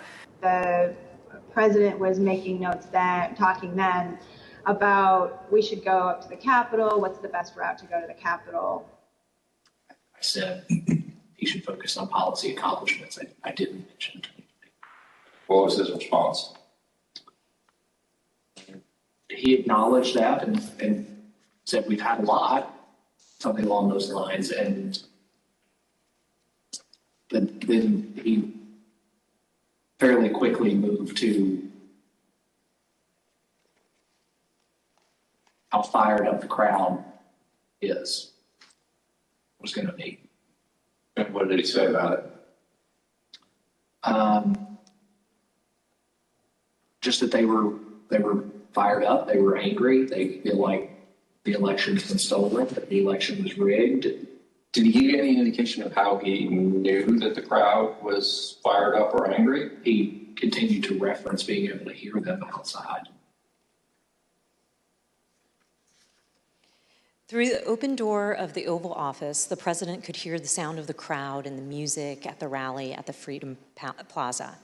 And these are some of the things that they were saying there at the plaza, just blocks from where the president sat that evening, excited for the next day. This is nothing less than an epic struggle for the future of this country between dark and light, between the godly and the godless, between good and evil. And we will win this fight, or America would step off into 1,000 years of darkness. Tomorrow, trust me, the American people that are standing on the soil that we are standing on tonight, and they're going to be standing on this soil tomorrow, this is soil that we have fought for, and we will fight for in the future. The members of Congress, the members of the House of Representatives, the members of the United States Senate, those of you who are feeling weak tonight, those of you that don't have the moral fiber in your body, get some tonight, because tomorrow we the people are going to be here, and we want you to know that we will not stand for a lie. We will not stand for a lie. I want them to know that 1776 is always an option.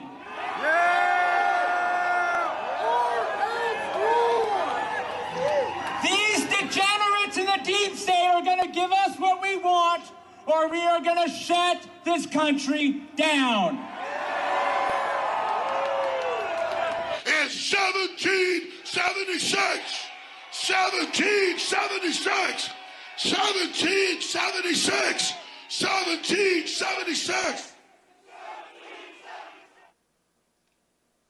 At 5:05 p.m., as the Freedom Plaza rally was underway just blocks away, President Trump tweeted, "Washington is being inundated with people who don't want to see an election victory stolen by emboldened radical left Democrats. Our country has had enough. They won't take it anymore." To the crowds gathering in D.C., he added, "We hear you and love you from the Oval Office." The committee has learned that on January 5th, there were serious concerns at Twitter about the anticipated violence the next day. Listen to what the Twitter witness told us about their desperate efforts to get Twitter to do something. What was your gut feeling on the night of January 5th? I believe I sent a Slack message to someone that said something along the lines of, when people are shooting each other tomorrow, I will try and rest in the knowledge that we tried. And so I went to, I don't know that I slept that night, to be honest with you.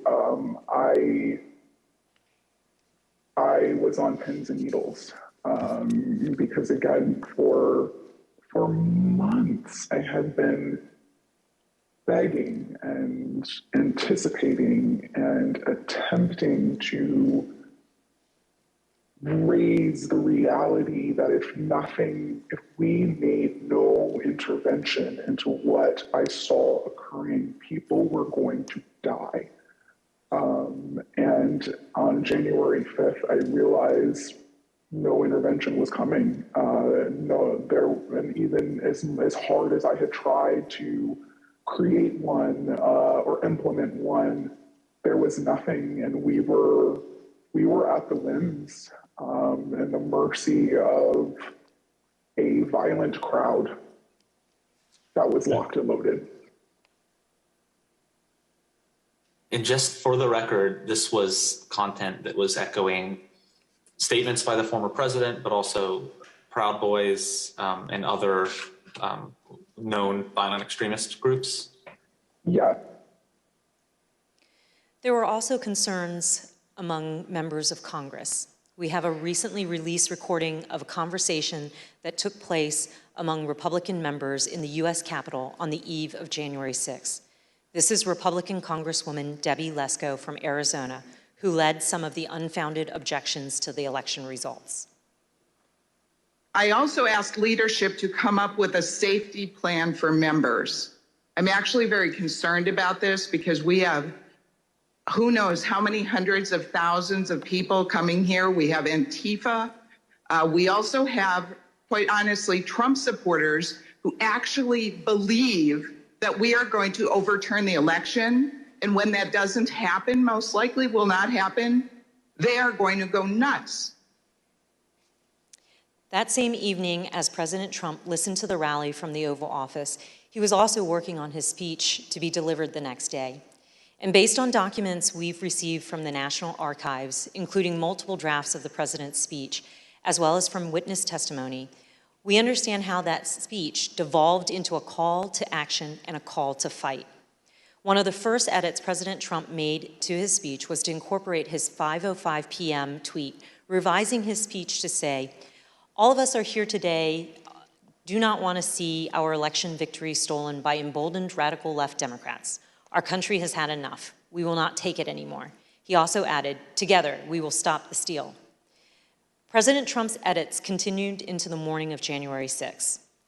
And as you can see from the president's daily diary here, the president spoke to his chief speechwriter, Stephen Miller, for over 25 minutes that morning. Following his call with Mr. Miller, President Trump inserted for the first time a line in his speech that said, quote, "And we will see whether Mike Pence enters history as a truly great and courageous leader. All he has to do is refer the illegally submitted electoral votes back to the states that were given false and fraudulent information where they want to recertify." No prior version of this speech had referenced Vice President Pence or his role during the joint session on January 6th. These last-minute edits by President Trump to his speech were part of the president's pressure campaign against his own vice president. But not everyone wanted these lines regarding the vice president included in the president's speech, including White House lawyer Eric Hirschman. Did you ever speak to anybody in the White House at the time about this disagreement between the president and the vice president, other than the president, based on the objection from your counsel?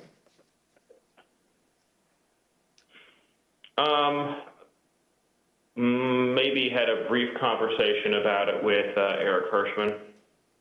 Tell me about that. What do you remember him saying to you about this disagreement?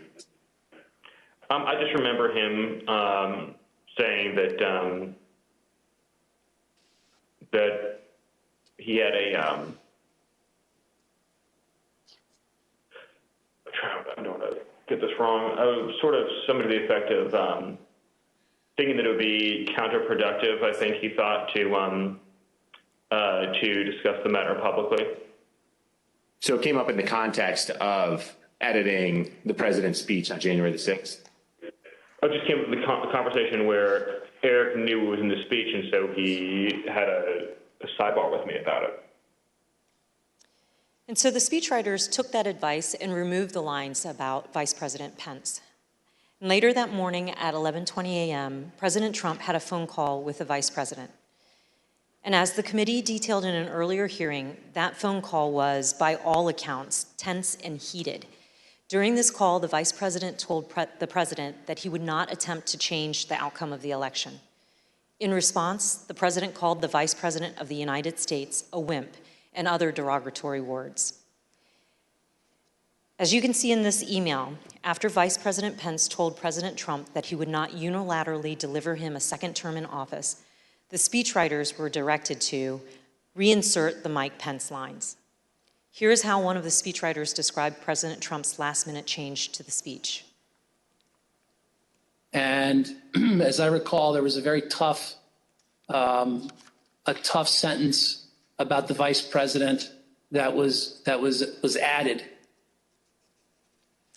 President Trump wanted to use his speech to attack Vice President Pence in front of a crowd of thousands of angry supporters who had been led to believe the election was stolen. When President Trump arrived at the ellipse to deliver his speech, he was still worked up from his call with Vice President Pence. And although Ivanka Trump would not say so, her chief of staff gave the committee some insight into the president's frustration. It's been reported that you ultimately decided to attend the rally because you hoped that you would calm the president and keep the event on an even keel. Is that accurate? No, I don't know who said that or where that came from. What did she share with you about why it was concerning that her father was upset or agitated after that call with Vice President Pence in relation to the Ellipse rally. Why did that matter? Why did he have to be calmed down, I should say? Well, she shared that he had called the vice president a not an expletive word. I think that bothered her, and I think she could tell based on the conversations and what was going on in the office that he was angry and upset, and people were providing misinformation. And she felt like she might be able to help calm this situation down, at least before he went on to stage. The president did go on stage, and then he gave the speech that he wanted to give. It included the formal changes he had requested the night before and in that morning, but also many important last-minute ad-libbed changes. A single scripted reference in the speech to Mike Pence became 8. A single scripted reference to rally-goers marching to the Capitol became 4, with President Trump ad-libbing that he would be joining the protesters at the Capitol. Added throughout his speech were references to fighting and the need for people to have courage and to be strong. The word peacefully was in the staff-written script and used only once. Here are some of these ad-lib changes that the president made to his speech. Because you'll never take back our country with weakness. You have to show strength and you have to be strong. So I hope Mike has the courage to do what he has to do. And I hope he doesn't listen to the rhinos and the stupid people that he's listening to. We fight like hell. And if you don't fight like hell, you're not going to have a country anymore. But we're going to try and give our Republicans, the weak ones, because the strong ones don't need any of our help, we're going to try and give them the kind of pride and boldness that they need to take back our country. So let's walk down Pennsylvania Avenue. White House counsel Pat Cipollone and his deputy did not attend the speech, and they were concerned that the statements in the speech about the election were false. In fact, the message that President Trump delivered that day was built on a foundation of lies. He lied to his supporters that the election was stolen. He stoked their anger. He called for them to fight for him. He directed them to the U.S. Capitol. He told them he would join them. And his supporters believed him, and many headed towards the Capitol. As a result, people died. People were injured. Many of his supporters' lives will never be the same. President Trump's former campaign manager, Brad Parscale, recognized the impact of the speech immediately. And this is what he said on January 6 in excerpts from text messages to Katrina Pearson. Mr. Parscale said, quote, "This is about Trump pushing for uncertainty in our country, a sitting president asking for civil war." And then when he said, "This week I feel guilty for helping him win," Katrina Pearson responded, "You did what you felt right at the time, and therefore it was right." Mr. Parscale added, "Yeah, but a woman is dead. And yeah, if I was Trump and I knew my rhetoric killed someone." When Ms. Pearson replied, "It wasn't the rhetoric," Mr. Parscale said, "Katrina, yes, it was." Thank you, Mr. Chairman. I yield back. Gentlelady yields back. We're joined today by Mr. Jason Van Tatenhove and Mr. Stephen Ayres. Mr.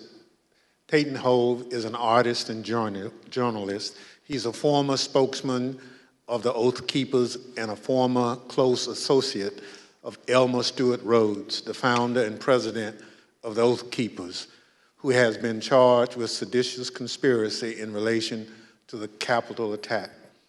Mr. Van Tatenhove broke with the Oath Keepers and has since spoken out forcefully against the violent group. Mr. Ayres is a former supporter of President Trump. He answered the president's call to come to Washington, D.C. on January 6th. He marched to the Capitol on the president's orders. He pleaded guilty last month to disorderly and disruptive conduct at the Capitol. Mr. Ayres, who no longer supports President Trump, came forward voluntarily to share his story as a warning. I will now swear in our witnesses. The witnesses will please stand and raise their right hand. Do you swear or affirm under the penalty of perjury that the testimony you're about to give is the truth, the whole truth, and nothing but the truth, so help you God? Thank you. You may be seated. Let the record reflect that the witnesses answered in the affirmative. I recognize myself for questions. Today we've discussed how President Trump summoned an angry mob of supporters to Washington, D.C., many of whom came prepared to do battle against police and politicians alike. We're fortunate enough to be joined by two witnesses who can help us understand who was in the mob that day. Both hardcore violent extremists like the Oath Keepers and Proud Boys and average Trump supporters swept up in the fervor of the day. Mr. Van Tatenhove, can you help us understand who the Oath Keepers are? I can, thank you. My time with the Oath Keepers began back at Bundy Ranch with that first standoff when I went to cover them as an independent journalist. I then subsequently covered two more standoffs, the Sugar Pine Mine standoff and the White Hope Mine standoff. It was at that time that I was offered a job as national media director and an associate editor for the webpage. So I spent a few years with the Oath Keepers, and I can tell you that they may not like to call themselves a militia, but they are. They're a violent militia, and they are largely Stewart Rhodes. And I think, rather than try to use words, I think the best illustration for what the Oath Keepers are happened January 6th, when we saw that stacked military formation going up the stairs of our Capitol. I saw radicalization that started with my beginning of my time with them and continued over a period of time as the member base and who it was that Stewart Rhodes was courting drifted further and further right into the alt-right world, into white nationalists, and even straight up racists. And it came to a point where I could no longer continue to work for them. But the Oath Keepers are a dangerous militia that is in large part fed by the ego and drive of Stewart Rhodes, who at times seemed to see himself as this paramilitary leader. I think that drove a lot of it. So, in my opinion, the Oath Keepers are a very dangerous organization. Well, thank you very much. You've talked a little bit about that danger. So, what is the Oath Keepers' vision for America, and why should Americans be concerned about it? I think we saw a glimpse of what the vision of the Oath Keepers is on January 6th. It doesn't necessarily include the rule of law. It doesn't necessarily include, it includes violence. It includes trying to get their way through lies, through deceit, through intimidation, and through the perpetration of violence. The swaying of people who may not know better through lies and rhetoric and propaganda that can get swept up in these moments. And I'll admit I was swept up at one point as well too. But I don't know if that answers the question. Well, it does, and you talk about being swept up. So at what point did you break with the Oath Keepers? There came a point, there were many red flags, and I probably should have broke with them much earlier than I did. But the straw that broke the camel's back really came when I walked into a grocery store. We were living up in the very remote town of Eureka, Montana, and there was a group of core members of the group of the Oath Keepers and some associates, and they were having a conversation at that public area where they were talking about how the Holocaust was not real. And that was, for me, something I just could not abide. And, you know, we were not wealthy people at all. We were barely surviving, and it didn't matter. I went home to my wife and my kids, and I told them that I've got to walk away at this point. I don't know how we're going to survive or where we're going to go or what we're going to do, but I just can no longer continue, and put in my resignation. Thank you very much. Mr. Ayres, there were many people in the crowd that day, January 6th, including you, who were not part of an extremist group. I'd like to start by having you tell the American people a little bit about yourself. Can you tell us about your life before January 6th? Yeah, basically nothing but a family man and a working man. Worked at the company, a cabinet company up in Northeast Ohio for going on 20 years. You know, family's my life. I was a supervisor there, so that took up a lot of my a lot of my free time. Other than that, with my family, camping, playing basketball, playing games with my son. Just what any ordinary American citizen, family man would do. Yep, exactly.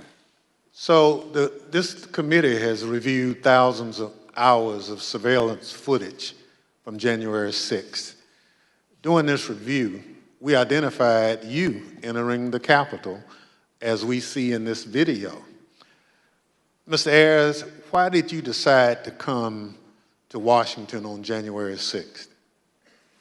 For me personally, I was, pretty hardcore into the social media, Facebook, Twitter, Instagram. I followed, President Trump, on all of the websites,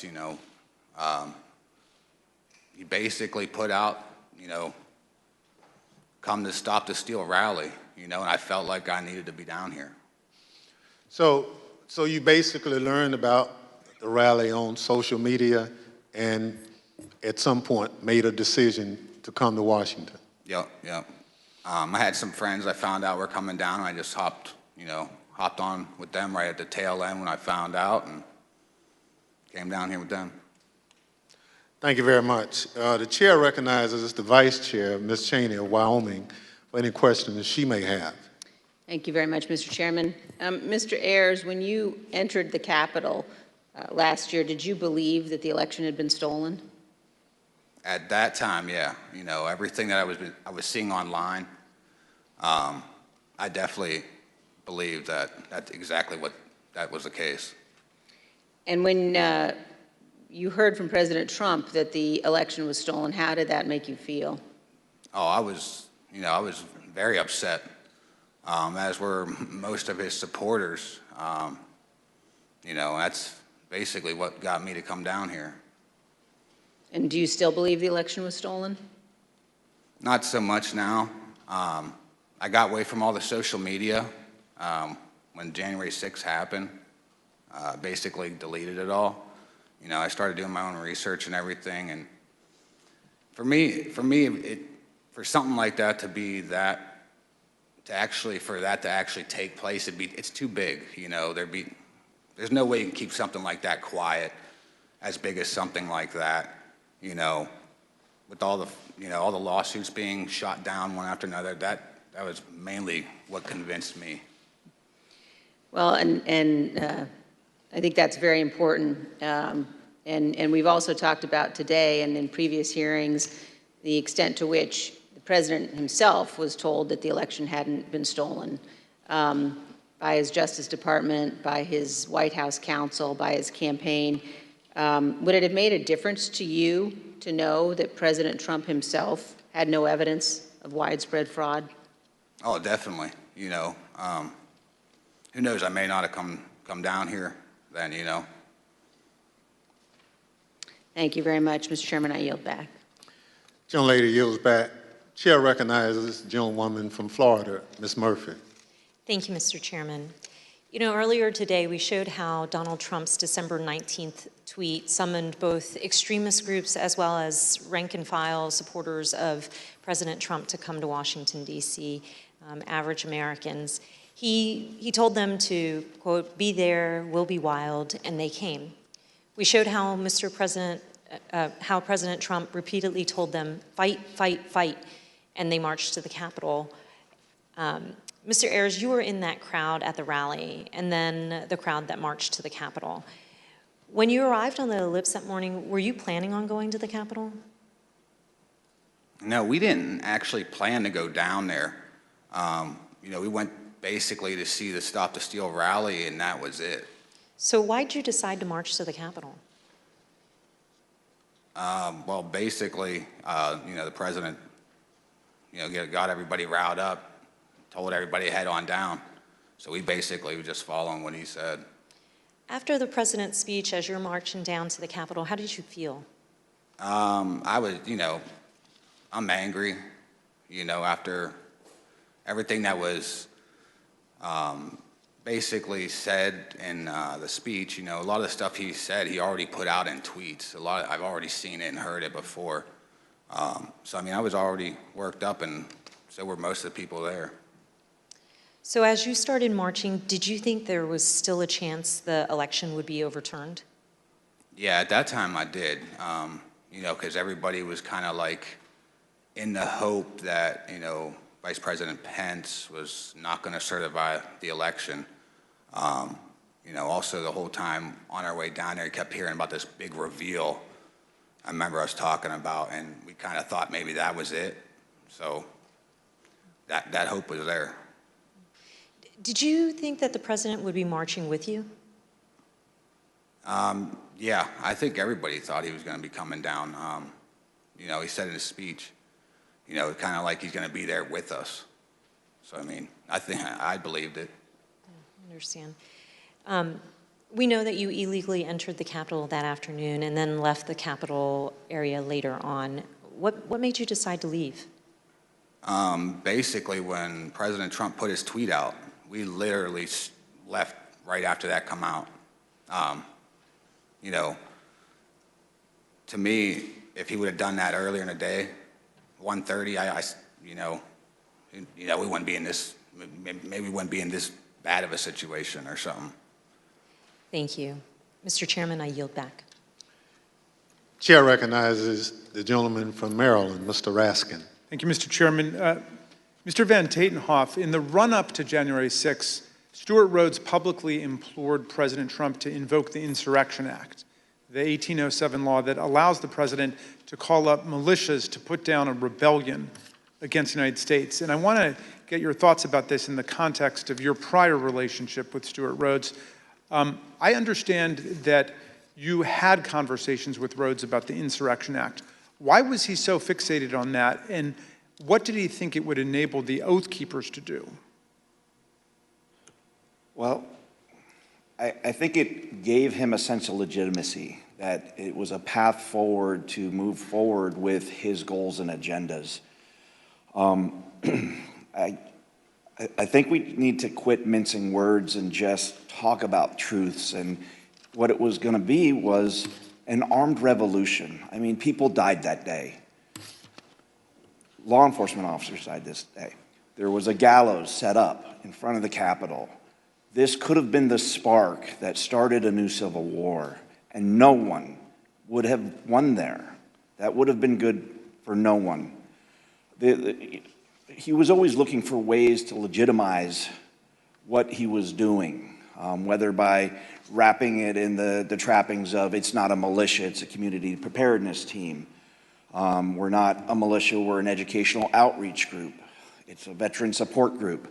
But again, we've got to stop with this dishonesty and the mincing of words and just call things for what they are. You know, he's a militia leader. He had these grand visions of being a paramilitary leader. And the Insurrection Act would have given him a path forward with that. You know, the fact that the president was communicating, whether directly or indirectly, messaging, you know, kind of that gave him the nod. And all I can do is thank the gods that things did not go any worse that day. What did the Oath Keepers see in President Trump? They saw a path forward that would have legitimacy. They saw opportunity, I think, in my opinion, to become a paramilitary force, you know? Last week, the Department of Justice indicated that it has evidence of the Oath Keepers bringing not just firearms, but explosives to Washington ahead of January 6th. And the committee's also learned that Stewart Rhodes stopped to buy weapons on his way to Washington and shipped roughly $7,000 worth of tactical gear to a January 6th rally planner in Virginia before the attack. Did you ever hear Rhodes discuss committing violence against elected political leaders? Yeah, I mean, that went back from the very beginning of my tenure. One of the first assignments that he brought to me wanting me to do as more of a graphic artist function was to create a deck of cards. You may remember back to the conflict in the Middle East where our own military created a deck of cards, which was a who's who of kind of the key players on the other side that they wanted to take out. And Stewart was very intrigued by that notion and influenced by it, I think. And he wanted me to create a deck of cards that would include different politicians, judges, including up to Hillary Clinton as the Queen of Hearts. This is a project that I refused to do. But from the very start, we saw that. There was always the push for military training, including there were courses in that community that went over explosives training. So, yeah, this all falls in line. Mr. Van Tatenhove, you say in your very thoughtful written testimony that we received today that you fear what the next election cycle will bring. And you also say that we have been exceedingly lucky in that we have not seen more bloodshed so far. I wonder if you would elaborate on those two statements. I think as far as the luck goes, we've had the potential from Bundy Ranch on. I mean, being boots on the ground at these standoffs, and they were standoffs where there were firearms pointed across lines at federal law enforcement agencies. You know, whatever it may be with that particular standoff. But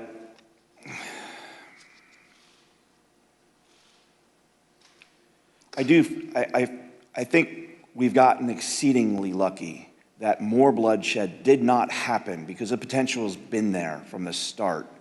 And we got very lucky that the loss of life was, and as tragic as it is, that we saw on January 6th, the potential was so much more. Again, all we have to look at is the iconic images of that day with the gallows set up for Mike Pence, for the Vice President of the United States.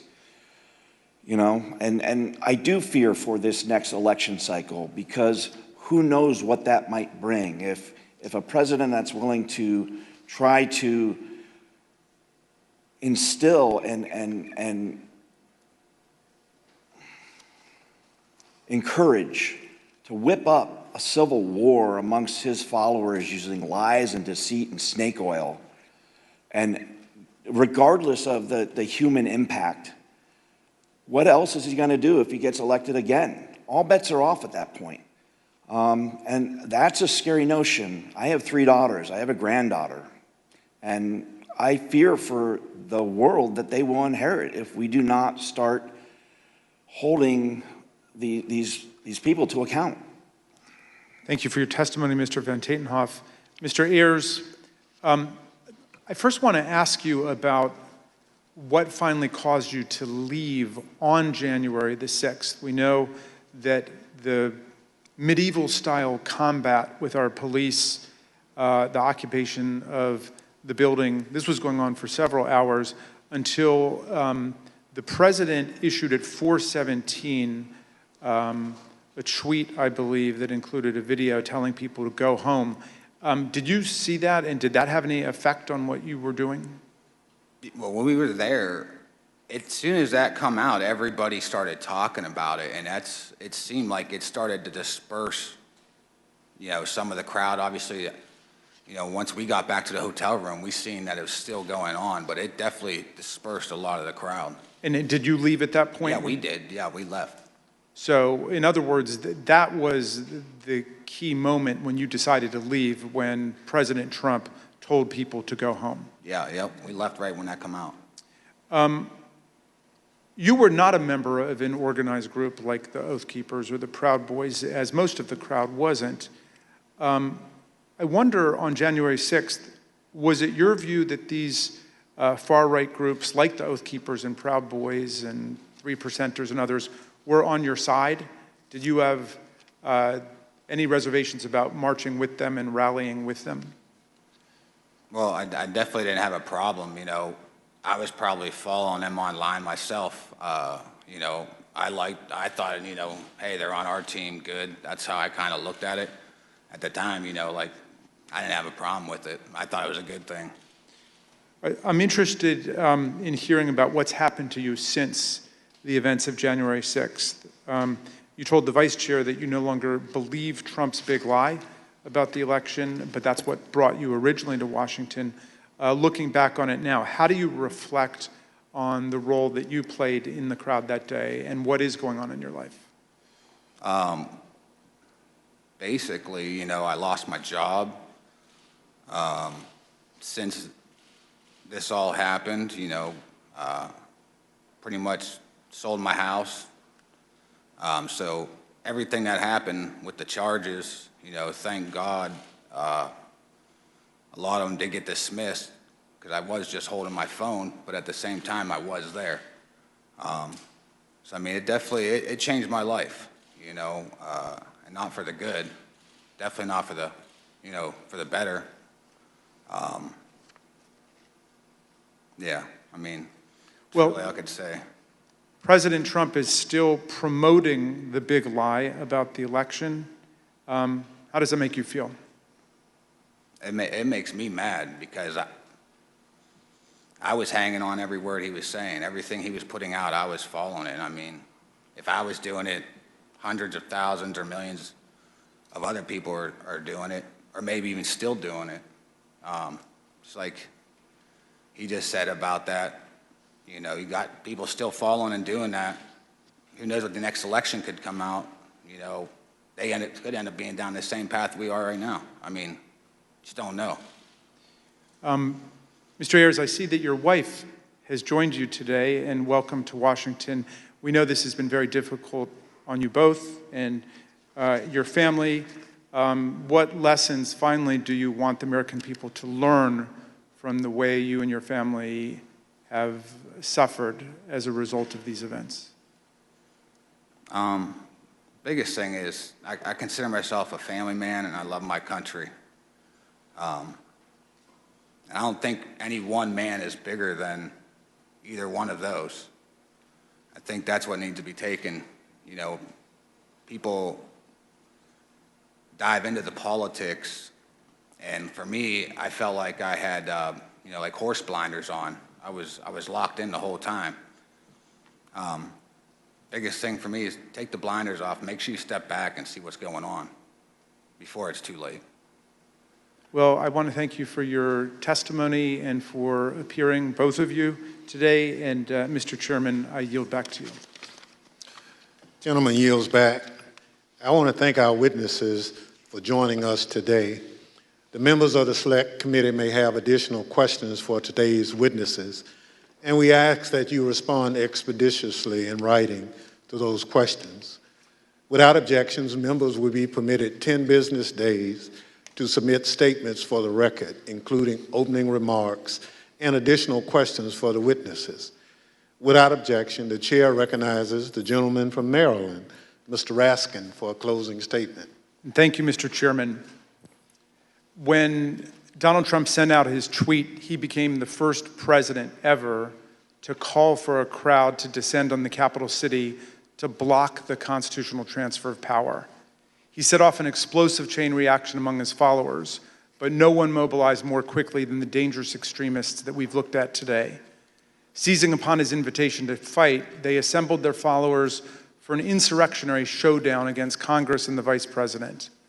On January 6th, Trump knew the crowd was angry. He knew the crowd was armed. He sent them to the Capitol anyway. You might imagine that our founders would have been shocked to learn that an American president would one day come to embrace and excuse political violence against our own institutions, or knowingly send an armed mob to attack the Capitol to usurp the will of the people. But you know, Mr. Chairman, the founders were pretty wise about certain things, and at the start of the Republic, they actually warned everyone about Donald Trump.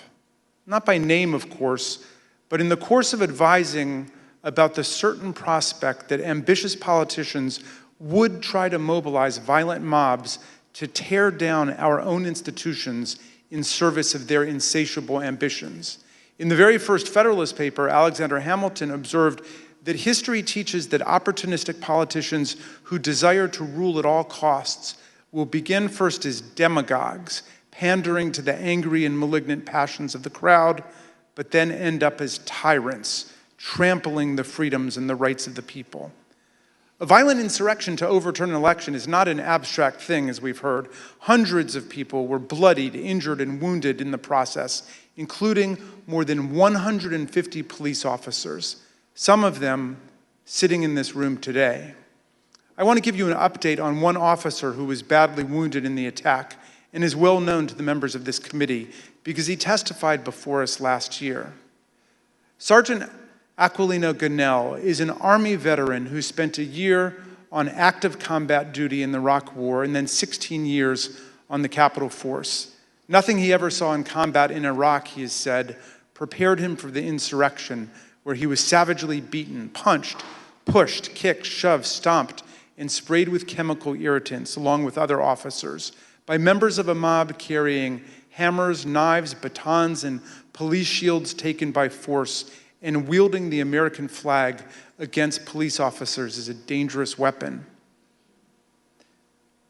Last month, on June 28th, Sergeant Gunnell's team of doctors told him that permanent injuries he has suffered to his left shoulder and right foot now make it impossible for him to continue as a police officer. He must leave policing for good and figure out the rest of his life. Sergeant Gunnell, we wish you and your family all the best. We are here for you. We salute you for your valor, your eloquence, and your beautiful commitment to America.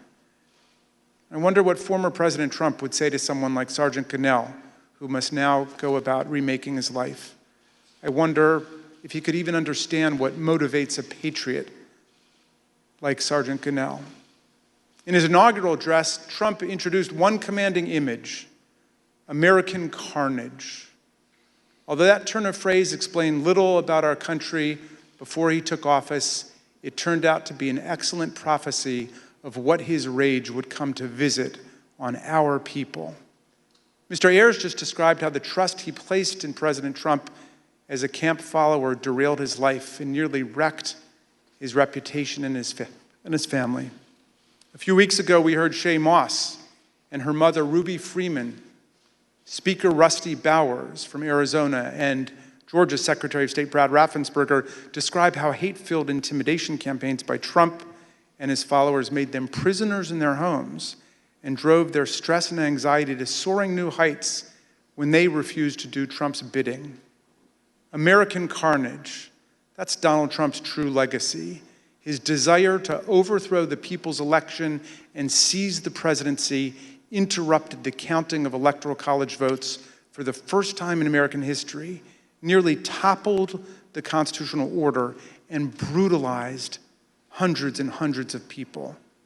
The Watergate break-in was like a Cub Scout meeting compared to this assault on our people and our institutions.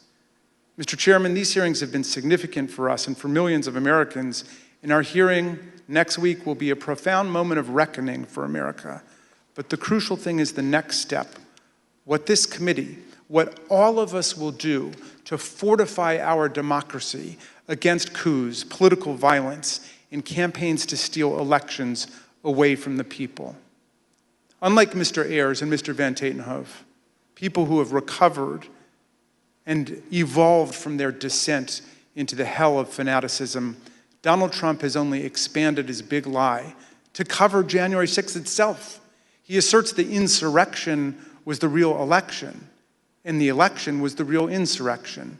He says his mob greeted our police officers on January 6th with hugs and kisses. He threatens to take one of America's two major political parties with him down the road to authoritarianism, and it is Abraham Lincoln's party, no less. The political scientists tell us that authoritarian parties have two essential features in common in history and around the world. They do not accept the results of democratic elections when they lose, and they embrace political violence as legitimate. And the problem of incitement to political violence has only grown more serious in the internet age, as we have just heard. But this is not the problem of one party, it is the problem of the whole country now. American democracy, Mr. Chairman, is a precious inheritance, something rare in the history of the world and even on earth today. Constitutional democracy is the silver frame, as Lincoln put it, upon which the golden apple of freedom rests. We need to defend both our democracy and our freedom with everything we have and declare that this American carnage ends here and now. In a world of resurgent authoritarianism and racism and anti-Semitism, let's all hang tough for American democracy. Thank you, Mr. Chairman. I yield back. Gentleman yields back. Without objection, the chair recognizes the gentlewoman from Florida, Ms. Murphy, for a closing statement. Thank you, Mr. Chairman. At one of our first hearings, Chairman Thompson explained that the members of this committee would not spend much time talking about ourselves. Rather, we would let the evidence play the leading role. And the chairman was right, because this isn't about promoting ourselves as individuals, it's about protecting the country we love. And it's about preserving what actually makes America great: the rule of law, free and fair elections, and the peaceful transfer of power from one elected leader to the next. But if I may say a word about myself and why I'm proud to serve on this committee. I'm the only member of this committee who was not blessed to be born an American. I was born in Vietnam after the Vietnam War, and my family and I fled a communist government and were rescued by the US Navy and were given sanctuary in America. My patriotism is rooted in my gratitude for America's grace and generosity. I love this country. On January 6th, 4 decades after my family fled a place where political power was seized through violence, I was in the United States Capitol, fleeing my fellow Americans. Members of the angry mob had been lied to by a president and the other powerful people who tried to convince them without evidence that the election had been stolen from them. Some of them then tried to use physical violence to overturn the outcome of a free and fair election. Our committee's overriding objective is to fight fiction with facts, to create a full account for the American people and for the historical record, to tell the truth of what happened and why it happened, to make recommendations so it never happens again, to defend our democracy. To me, there's nothing more patriotic than that. Thank you, Mr. Chairman. I yield back. Gentlelady yields back. Without objection, the chair recognizes the gentlewoman from Wyoming, Ms. Cheney, for a closing statement. Thank you very much, Mr. Chairman. Mr. Chairman, let me put what you have seen today in a broader context. At the very outset of our hearings, we described several elements of President Trump's multi-part plan to overturn the 2020 election. Our hearings have now covered all but one of those elements: an organized campaign to persuade millions of Americans of a falsehood that the 2020 election was stolen by widespread fraud, a corrupt effort to pressure Vice President Pence to refuse to count electoral votes, an effort to corrupt the U.S. Department of Justice, efforts to pressure state election officials and legislators to change state election results, a scheme to create and submit fake electoral slates from multiple states. And today, you saw how President Trump summoned a mob to Washington for January 6th, and then knowing that that mob was armed, directed that mob to the United States Capitol.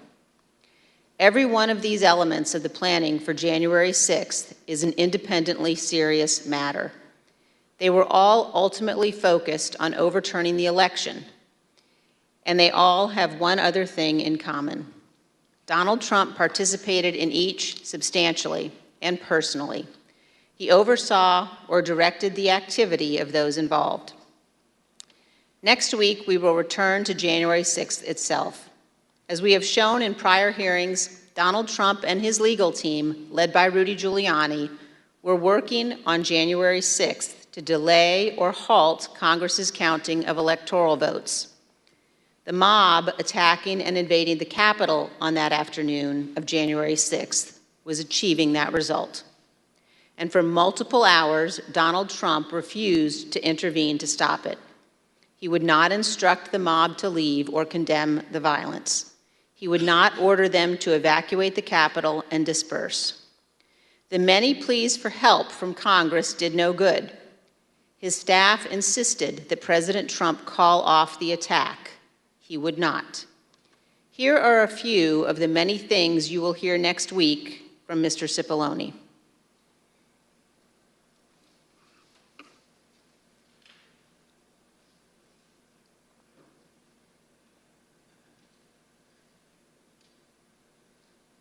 Is that right? I was, and others were as well. Was it necessary for you to continue to push for a statement directing people to leave all the way through that period of time until it was ultimately issued after? I felt it was my obligation to continue to push for that, and others felt it was their obligation as well. Would it have been possible at any moment for the president to walk down to the podium in the briefing room and talk to the nation at any time between when you first gave him that advice at 2 o'clock and 4:17 when the video statement went out? Would that have been possible? Would it have been possible? Yes. Well, yes, it would have been possible. And you will hear that Donald Trump never picked up the phone that day to order his administration to help. This is not ambiguous. He did not call the military. His Secretary of Defense received no order. He did not call his Attorney General. He did not talk to the Department of Homeland Security. Mike Pence did all of those things. Donald Trump did not. We will walk through the events of January 6th next week, minute by minute. And one more item. After our last hearing, President Trump tried to call a witness in our investigation, a witness you have not yet seen in these hearings. That person declined to answer or respond to President Trump's call and instead alerted their lawyer to the call. Their lawyer alerted us, and this committee has supplied that information to the Department of Justice. Let me say one more time, we will take any effort to influence witness testimony very seriously. Thank you, Mr. Chairman. I yield back. Thank you. Gentlelady yields back. In my opening, I mentioned how we look to our leaders to serve as a fail-safe if people in this country refuse to accept the results of an election. That's part of the way those in positions of public trust uphold their oath, how they show fidelity to the Constitution. In the run-up to January 6th, Donald Trump had an obligation to tell his supporters to accept the results of the election. Instead, he urged them to further along the path toward mob violence. The idea of mob violence makes me think of another sort of fail-safe. All across this country, there are different ideas about what role the federal government should play in our lives. In fact, up here on this dais, there are plenty of different ideas, but there are moments when the institutions of our federal government are the fail-safe. I am from a part of the country where, had it not been for the federal government and the Constitution, my parents and many more Americans like them would have continued to be treated as second-class citizens. The freedom to be able to vote without harassment, travel in relative safety, and dine and sleep where you choose is because we have a government that looks over the well-being of its citizens. This is especially important in moments of crisis. When we have a natural disaster that state governments can't handle on their own, when there's an emergency that requires action by our public health services or our military, we have a federal government. What happened on January 6, 2020 was another one of those moments in history that test the strength of our federal government. January 6th was an attack on our country. It was an attack on our democracy, on our Constitution. A sitting president with a violent mob trying to stop the peaceful transfer of power from one president to another. It still makes my blood boil to think of it. In a moment like that, what would you expect to see? You expect to see the President of the United States sitting behind a resolute desk in the Oval Office, assuring the American people that the attack would be repelled and the threat would be dealt with. You'd expect to be reassured that there was a fail-safe. Instead, the President of the United States sent the mob. He disregarded the advice of the people who had taken an oath to the Constitution. He oversaw a scheme aided by people whose loyalty was only to Donald Trump. There's nothing we can compare that to. There's nothing in our great nation's history that has ever come close to that sort of betrayal and dereliction. Thank goodness our system of government held in spite of a commander-in-chief who worked in opposition to what the Constitution designed. When this committee reconvenes, we'll tell the story of that supreme dereliction by the commander-in-chief, how close we came to a catastrophe for our democracy, and how we remain in serious danger. The chair requests those in the hearing room remain seated until the Capitol Police have escorted witnesses and members from the room. Without objection, the committee stands adjourned.